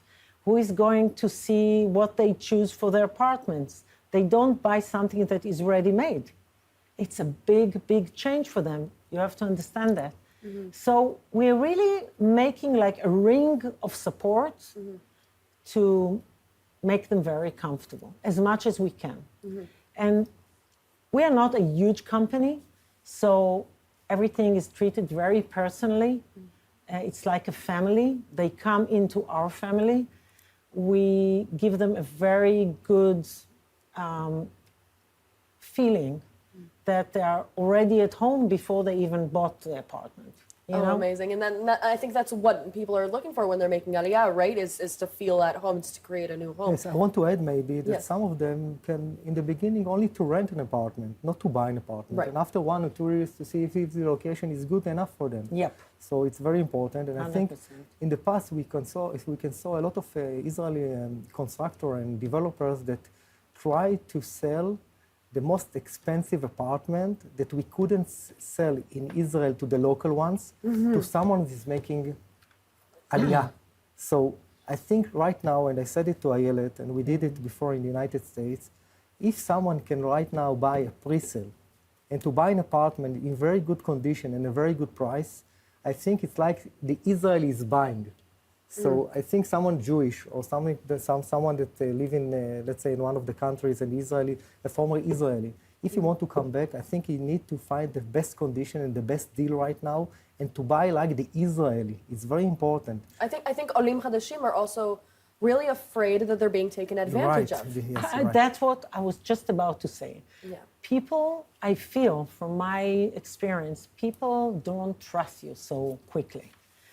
They need, if there is something very clear I understood, they need to have a trust in you. Once you get it, you can continue and offer them anything. But before you make them sure that they can trust us, there is no chance even for negotiation. I can give you an example. A year ago, we had a couple who wanted to buy an apartment. They came in and they wanted to buy a very expensive apartment and big. And both of us were sitting with them and said, why do you need such a big apartment? Maybe you should start with something smaller, you know, Cheaper. and it's against my Your best interest. yes. But I saw them, you know, I think that's saw what their needs. Exactly. I think that's what olim chadashim are really looking for. Nir, I'm curious how, in your experience, is it best to help olim kind of feel more comfortable in the real estate buying process? I think it's. I think it can see that a lot of olim chadashim is coming because of their children. Absolutely. Yes, the children are coming to the army, the children coming to the college, and they are coming and making Aliyah. So we can see it like a lot of places like IDC next to 𝗀𝗃. Yes. So we see a lot of Where there's a coming. lot of new properties Yes, there. right. In Ramat HaSharon, in 𝗀𝗃. That's where we build. Yes. Ramat HaSharon from IDC is 10 minutes drive. Yeah, nothing. From 𝗀𝗃, it's nothing. So And I think if you see in Israel, there is about 200,000 babies every year, and only 50,000 people are dying, and only 50,000 apartments are building. So this is the reason why the prices is all the time is increase and become higher. So I think that people that want to buy right now an apartment in Israel, even there is a war right now, and of course it's very, let's say it's very hard to take a decision right now. Right. But I think right now we can see a lot of promotion of the construction and the developers that give a very good deals to the customers. And someone can buy an apartment in Israel right now and to pay only 10% or 20% right now, and the rest of the amount it's to the delivery date. yeah, Before you are moving on to the apartment. So I think right now there is a very good deals to the olim chadashim that are coming to Israel. There is a lot of advantage in the tax. People is buying an apartment right now. You can pay only 0.5% from until 6 million in new shekels. 6 million shekels. So it's very important for them. And someone is coming to Israel right now, he can get also tax-free for 10 years from his work. So it's very important that Israelis are making a lot of effort to bring new olim chadashim to Israel. And you can see all right now, also because of the war, the demand of the safe room, about the mamad. Yes. We can see a lot of people are looking for a safe room, also olim chadashim, and also from people that are coming from Israel. And you see a lot of demand for new apartments instead of the second-hand apartments. So it's you need to see it right now. I want to emphasize something. The prices, as it's hard for me to say it, but the prices, especially in the center of Israel, will continue to rise. There is nothing to do about it right now because the government doesn't do anything about it. But the situation is that not only they don't open new projects as they should because there are lack of workers, and which is a big, big problem here. And so any year before the war, we lacked 20,000 apartments a year. So it's just growing. People are moving from the north and the south to the center. You know, how long can they be away from their home? Right. So some of them made a decision not to go back to their old house. It's very sad, but right now this is a situation. So the demand is higher and getting higher, and it makes the prices go up. The cost of building is rising all the time, and because of the war, it's even worse. So I really recommend someone who thinks to buy an apartment in Israel to do that. Not to get panicked, not to go and buy quickly, but to check very carefully where you want to buy, what is your budget, and what are your needs. These are three things before you make them, before you think about them. Don't start the procedure. That's an excellent point. I think one way to summarize that is know what you need. Neil, what would be your closing argument? Number one piece of advice for an ole looking to buy an apartment?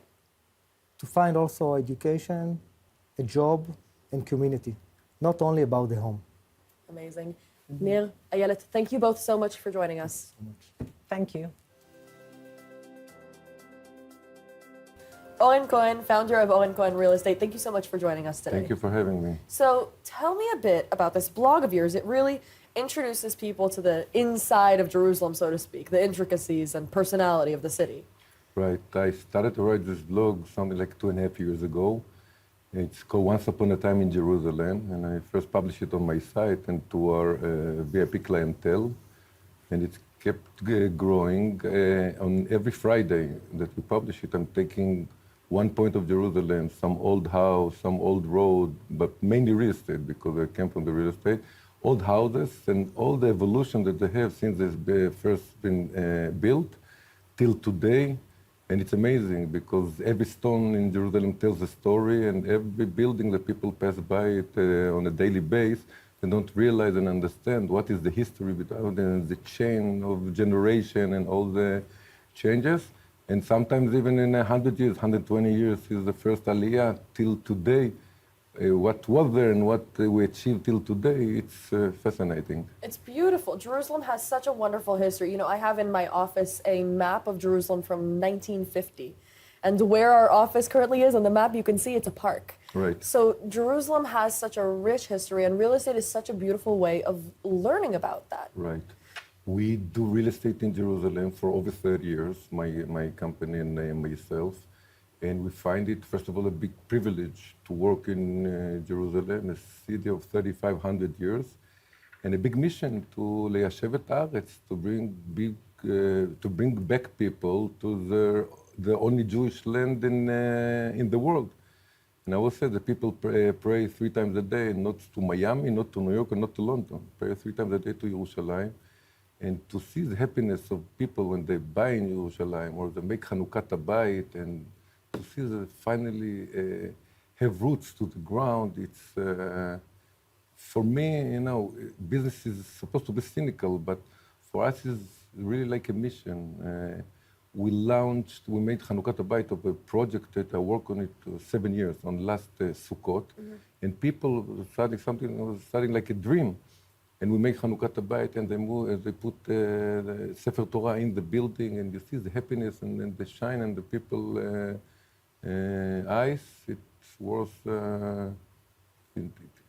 It doesn't even. It's not money. It's something much bigger. It's a moral motivation for me and them. Yeah.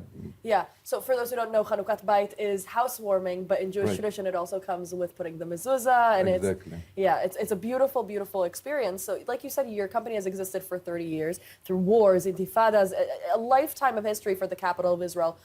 What, in your experience, is the key to finding a beautiful house in Israel and making it more than a house, but a home? The key factor, first of all, is to take a decision to learn the market. The key is like the key is in everything in life. It's all about people. It's to get to know the good and the right people that can lead you through all the way from your pre-search activity when you start to learn about the market, to learn about the payments, about the taxes, what is the procedure for everybody, whoever comes from his homeland over there. The things are different, the way of structure, the contracts are different, the finance are different. So you need to have somebody that knows the market, knows his way around, did it and done it 100 or 1,000 times before, and to really lead you hand by hand through the whole process. We have in our office a one-stop shop that whoever comes to our office, first of all, we educated about the process. After that, about the market.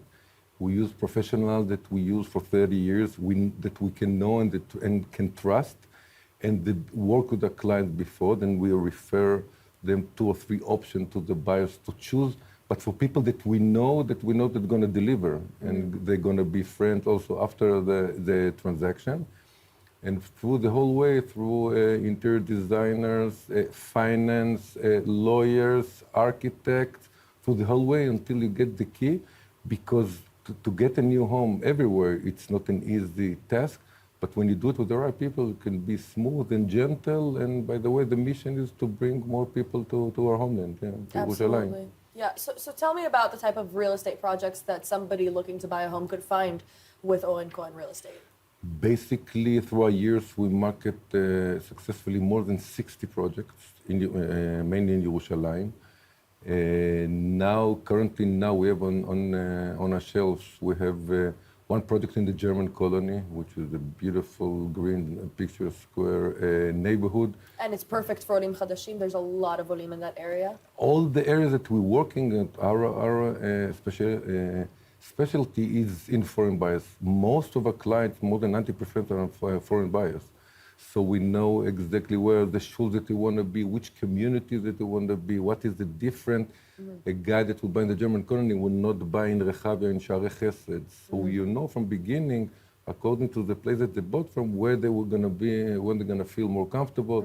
If the young couples with children, where they're going to be the best education institution for these children, where they're going to have a community. They're coming out from a land that they knew everything. They're coming to a new land. Israel is not simple by any means. It's never boring over here. Absolutely not.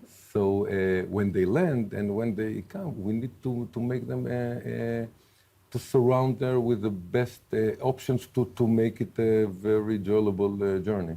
Yeah, so I mean, like you said, finding a place where you can build a community and have resources, especially for families, it sounds like the exact thing that they'd be looking for. So what is the experience like making Aliyah and working with you to find a home?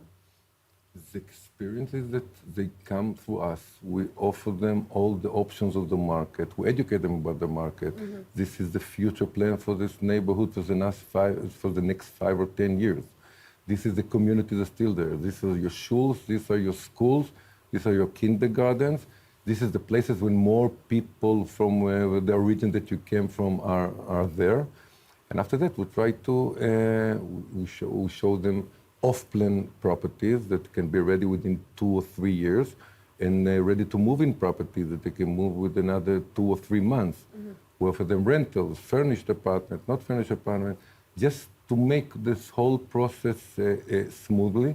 Now through the war, we're doing a lot of deals with people that even that after they realize what's happened up in the world and they see how the world has become crazy, they start to think forward, and people are buying now projects that are going to be ready within 3 years. They don't need to bring all the money now.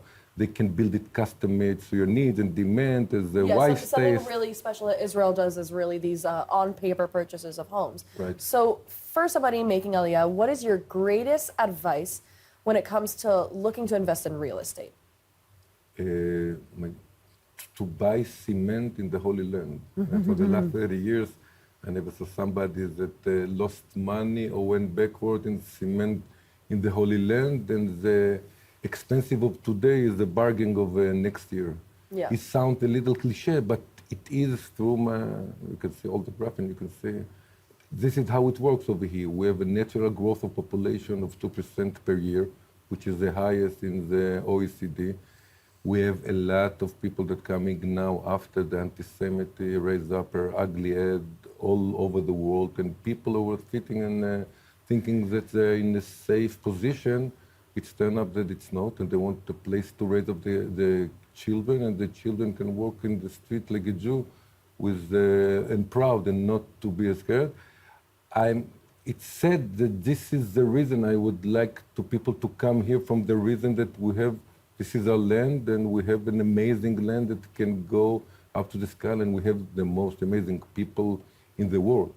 But מתוך שלא לשמה בא לשמה, if it doesn't come from this way, people need to think about the future, about the children's future, and about the future of to be a Jew. It's a mission, it's a job. It's not like any other countries or any other nationalities or religion. Olim Cohen, thank you so much for joining us today. Thank you very much. Luki and Sivan from Getel Group, thank you both so much for joining us today. Thank you for having us. So, oh, wow, you got that in sync. So, Luki, my first question is for you. You come from a startup background. So, what in your experience in that field have you implemented in your work as a property expert? So, there's a verse that says, 𝗪𝗠מעשה במחשבה תחילה. Achievement comes from an idea. Mm-hmm. So very similarly in the startup world, there's a lot of potential and there's a lot of abstract. And so you deal with a lot of things that you can't physically touch or even use yet. And it happens to be in the Israeli market and the property market. So there's a lot of projects that haven't been built yet. So there's a lot of dealing with that also, similar to the startup world where you don't actually have a product yet.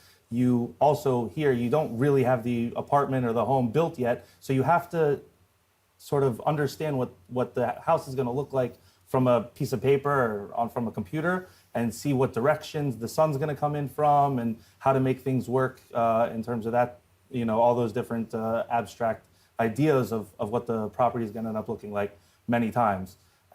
What's really nice compared to the startup world is that in the startup world, there's a lot of failure that happens, either rejection when it comes to trying to get investment, or you put out a product and it doesn't work well, the users don't want to use it, things like that. Here, even in situations where the property doesn't make 1,000% sense for somebody, generally speaking, almost every time, it's a very good investment. So they've always made a good decision, especially if you're in good hands, like with us at the Getter Group. We very rarely steer you somewhere where there's trouble or there's any real type of failure. Worst comes to worst, you made some money. Right. You made some money rather than a lot of money. Yeah, no, not necessarily even a lot of money. So for example, I actually got into real estate when my wife and I purchased our home on the beach in Akko. And we actually lived there for a while. It's so beautiful there. It's gorgeous. It's gorgeous. So when we were living there, so eventually we decided we didn't want to live there any longer, but we still have the home, and now it's gone up almost double in the last 3 years. So even if it's not necessarily the home that you're going to live in, at least you've gotten your foot in the game, and you have the advantage that it's going to keep on growing financially. So it's not necessarily always just financial. Even if it's something that you want to live in, there's also the financial benefit as a backstop. Right, but it also requires both of your work requires some level of trust from your clients, right? Because they don't have a product to see; they have an idea to hear. So how do you kind of convey? And this is kind of a question for the both of you: convey that idea and explain how, beyond the technical, but like really convey the overall image of what they're going to receive at the end of all the work. So, yeah. So,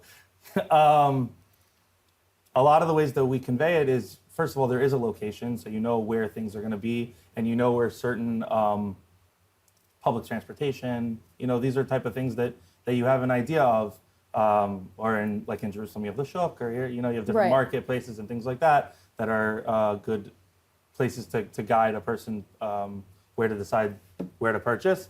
And then in terms of the apartment themselves, so you see it on paper, and with experience from past buildings, we can explain to other clients how that actually ends up looking and what the options are and what can be done to make it, be the most fitting for what they're looking for. Right, but there's I think there's an interpersonal level to it, right? Sivan, how does the human connection between property expert and client translate into more customizable experiences when buying real estate? So there's a saying in the Talmud, in the Tractate of Kiddushin, saying 𝗍לוחו של אדם כמותו, meaning a messenger that a person sends in order to fulfill for him something is just like the person himself, the sender himself. And that's exactly the Getter Group slogan. When the clients call the Getter Group wanting to buy a property in Eretz Yisrael, it's like being a tailor pretty much. We actually custom make, exactly what we hear the client, hearing them out, exactly what they're looking for, their specific demands, and pretty much exactly what they want. And then we add that 20-year Getter Group experience, just like Luki was saying, and actually custom make that result for each one of our clients. For instance, let's say like a client wants a 4-bedroom. Okay, he wants a 4-bedroom in Yerushalayim. Now he's telling us how much, like in America, they love having guests and they're a big family and stuff like that.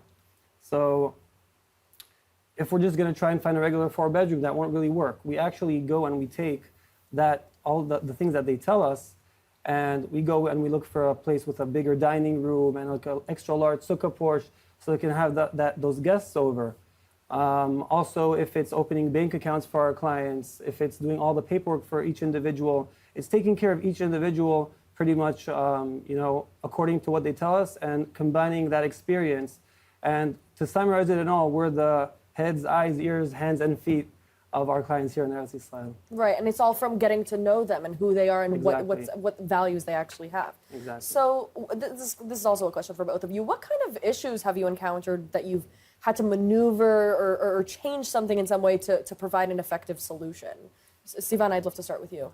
Okay, so in general, maneuvering can come to if it's budgets, mortgages, size of apartments, people have specific demands. Once a company has so many years of experience, all those maneuvers actually become into solutions, because we actually have encountered pretty much everything when it comes to the real estate. So, when clients come to us, let's say right now I'm taking care of a client who has a very, very small budget and really wants something in Eretz Yisrael. So, it's knowing the projects, knowing the developers, knowing exactly what we can do, the right negotiations, and doing the exact steps in order to get them their precise apartment for them. Luki, what about you? So I think there are a lot of different things that happen with clients, whether it's the size of the apartment, because generally speaking, when you come from outside of Israel, the apartments here are not really the size that you people are looking for. You got to know that you're going to be downsizing. Or you have to know how to make it work for you. I was actually recently in a gorgeous apartment that this interior designer put together. She owned the house and she built it herself. And it was like very tight, but she made it feel like you were walking into a huge home, and it was like in a cave almost. You walk downstairs and whatever, and you would think very little light, not very difficult, but she really made it very homey, and the type of plants that she put in and the way that she organized everything. And even the kitchen, it looked very tight, but she made it work. It made it be, she's actually a chef herself. And so there are ways to make things actually fit to how things are for people. So that's one side. Another thing, like was mentioned before, is financial. Financial is very difficult. People don't realize when you buy in Yerushalayim or you buy in Tel Aviv, you're buying in Manhattan or you're buying in you're buying in the heart of London. That's really what's going on here now. Thank God. Unfortunately, there's not that much room, but with the room that we have, we make it work. And so, but financially, so for some people that can be difficult. And even if somebody has a big budget, there's a way to finance it to make it more worthwhile. And what's really nice about buying things in Israel is that there's a lot more flexibility than when you buy a home that you find, I don't know, somewhere in America or whatever. It's not like you have years to pay it off, generally speaking. And here, so that is a very big aspect of purchasing properties in Israel. And so that's also a way to maneuver to make sure that somebody can get what they're looking for. So one last question for the two of you. You guys have experience in this field. For somebody who's just considering now making Aliyah, what's for each of you, one real estate trend that you've picked up on that you think is going to, change things in the future for the real estate market in Israel? So I'll just start. And in terms of trends that are happening now in Israel, so there was always a thing in terms of 1585 or 2080, which means that you put down 15 or 20%, and then the rest is when it's done. So now there's a big trend called a developer loan. And with developer loans, so the developer basically takes out a mortgage in your name, and then you can even do something like 5 or 10% until it's built. There are a lot of pitfalls there, and it's important to have somebody on your side that looks into it, because there are ways where they can add in more fees or add in different things into that developer loan. But it's a very big trend now. It has been a trend already for like the last year or two. We're seeing it ebb and flow, but that I think is like a very big trend. Be careful, have a partner. Absolutely. It's very important. Sivan, what about you? So as opposed to buying a ready property, something that is already built, there's a project, as Luki was saying, one of the ways to buy properties through the developer loan. There are many deals right now, and we do see that prices are getting higher, even though we are in this specific situation right now in Israel.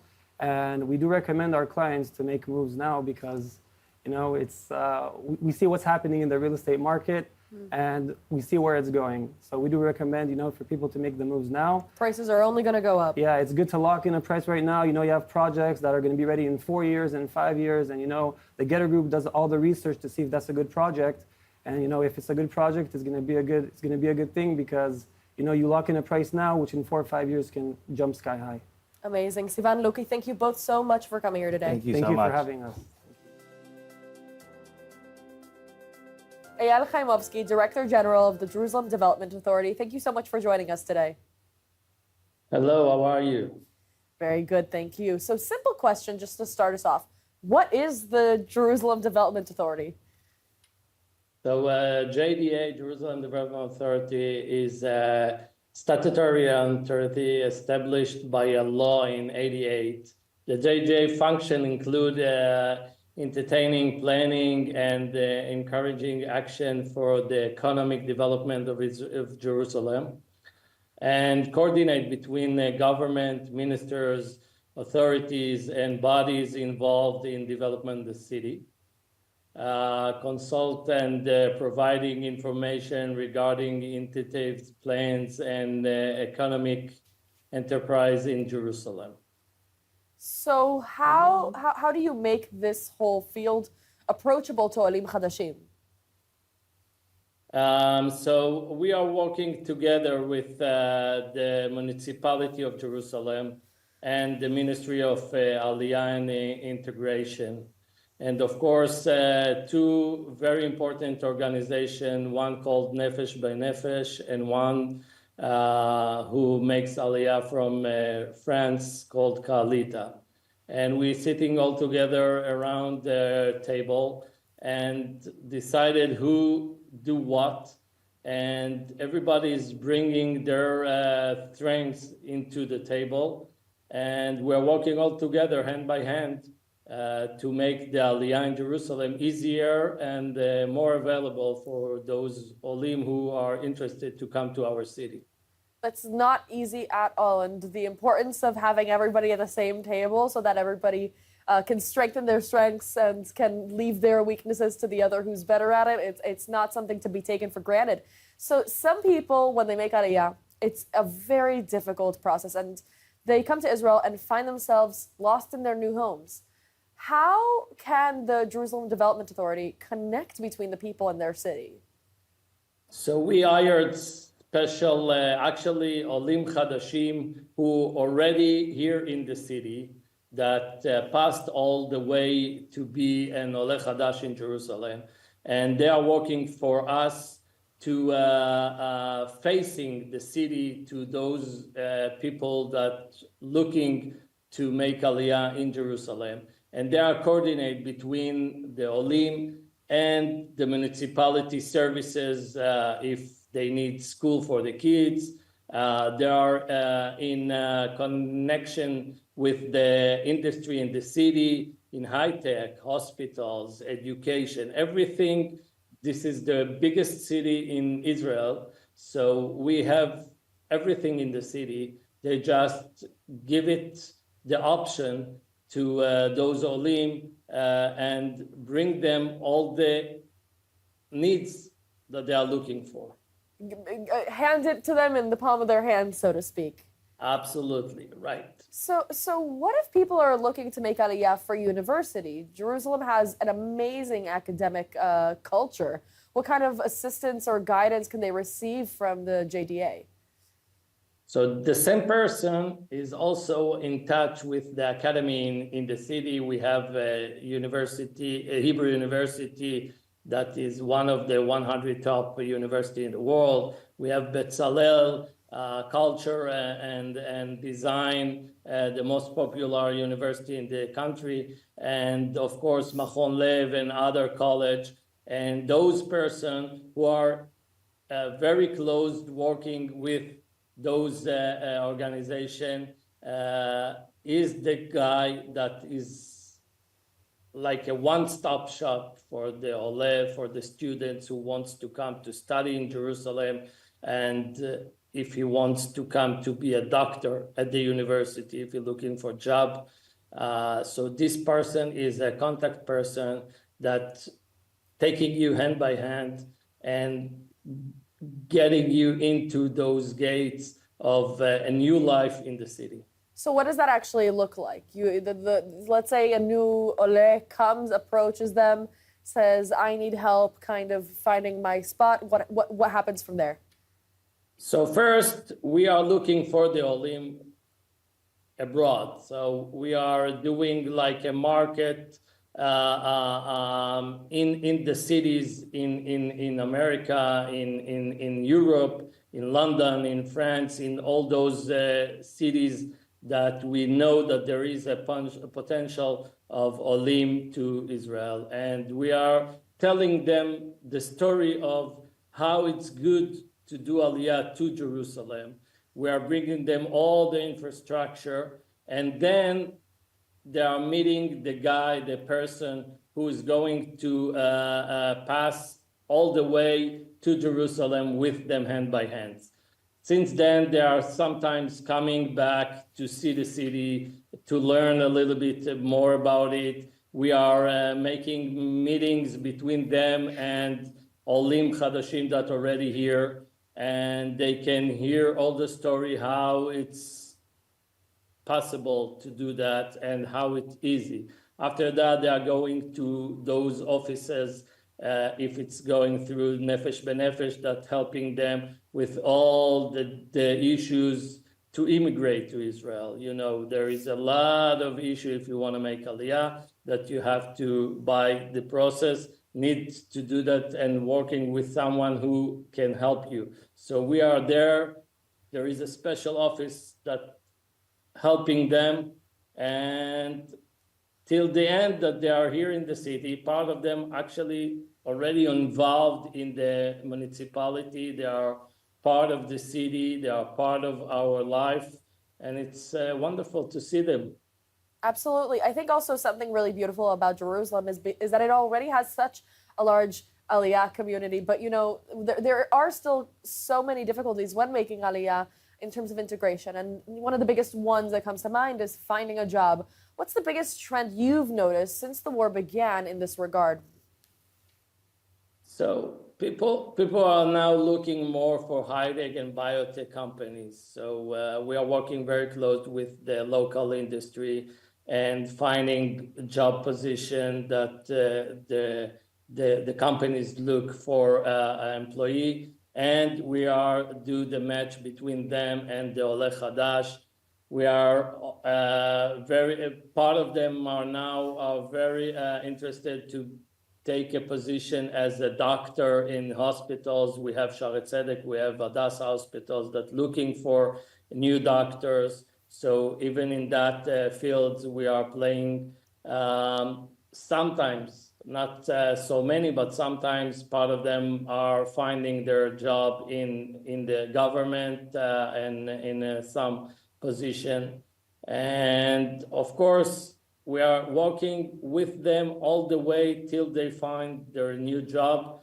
We are, if it's a couple, we are not only helping to one side, we are helping both of them to get a position. We know that family needs to be strong if both of them working, and If of course they have kids, as I told you, we are helping them to find all the education services.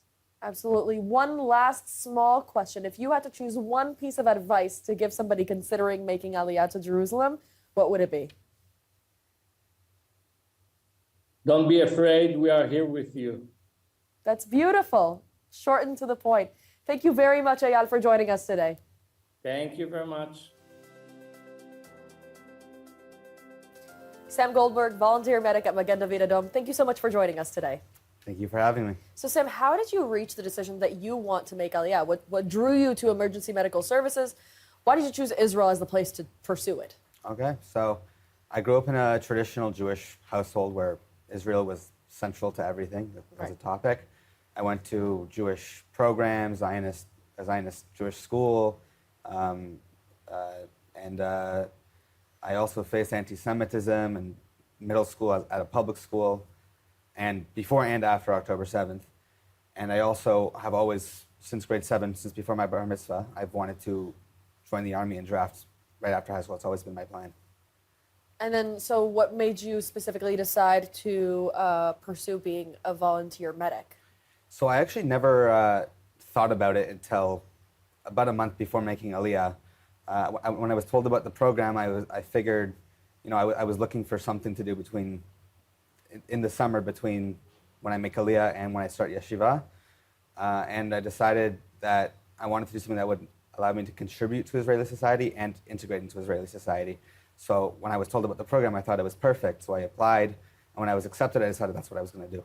Amazing. And also I'm sure there's like the feeling of goodness when you help somebody and take care of them. Of course. Yeah. Aliyah kind of always has its challenges. How did your story with Magen David Adom begin? Was it rough terrain at first or immediate easy integration? I thought it was easy integration. When I came, it was like the first thing I did when I came to Israel. So I made a lot of new friends, some of which I still talk to 2 months after the program. And some of them I'm going to be serving in the IDF with next year, hopefully. Oh, wow. I also was talking to my drivers on the ambulance and the patients and the other volunteers. So I got a first-hand view of what being Israeli is like. And also I learned a lot of Hebrew during my month, which was very helpful. Yeah, definitely. I mean, so can you tell me a bit about like the systems that Magen David Adom had in place that helped you, the most in the process of making Aliyah while also integrating into their system? Well, as a cool program, there wasn't really much they did for people making Aliyah, so I wouldn't say they would help much with that, but they did set me up with an apartment in Tel Aviv for the first month. That was probably the biggest help. I didn't have to worry about getting a house or apartment or something in Tel Aviv. Yeah, absolutely. No, finding housing when making Aliyah is like a really big challenge. Yeah, absolutely. So you figured that part out after the fact, So can you share a particularly meaningful or maybe transformative experience you've had while working with Magen David Adom? Of course. When I walk out on the street with my Mada uniform or my Madachul backpack, it says on the backpack, overseas volunteer. So people see that and they're like, oh my goodness, you came during wartime. And like you came from America. They don't know I'm Canadian. Close enough, you're Close enough, yeah. And it means so much to me when people say thank you for coming during our worst time in a while. And it's very meaningful when people have the gratitude to say thank you. What was training to be a volunteer medic like with Magen David Adom? Long hours it was a 10-day course of like 8 hours a day. Oh, wow. Super boring stuff. And CPR. Yeah, but super useful, I'm sure. Very useful. Yeah, absolutely. I knew a little bit going in because I have like first aid background. Oh, you do? Like I have my first aid course. I was a counselor at camp and we all were required to get something.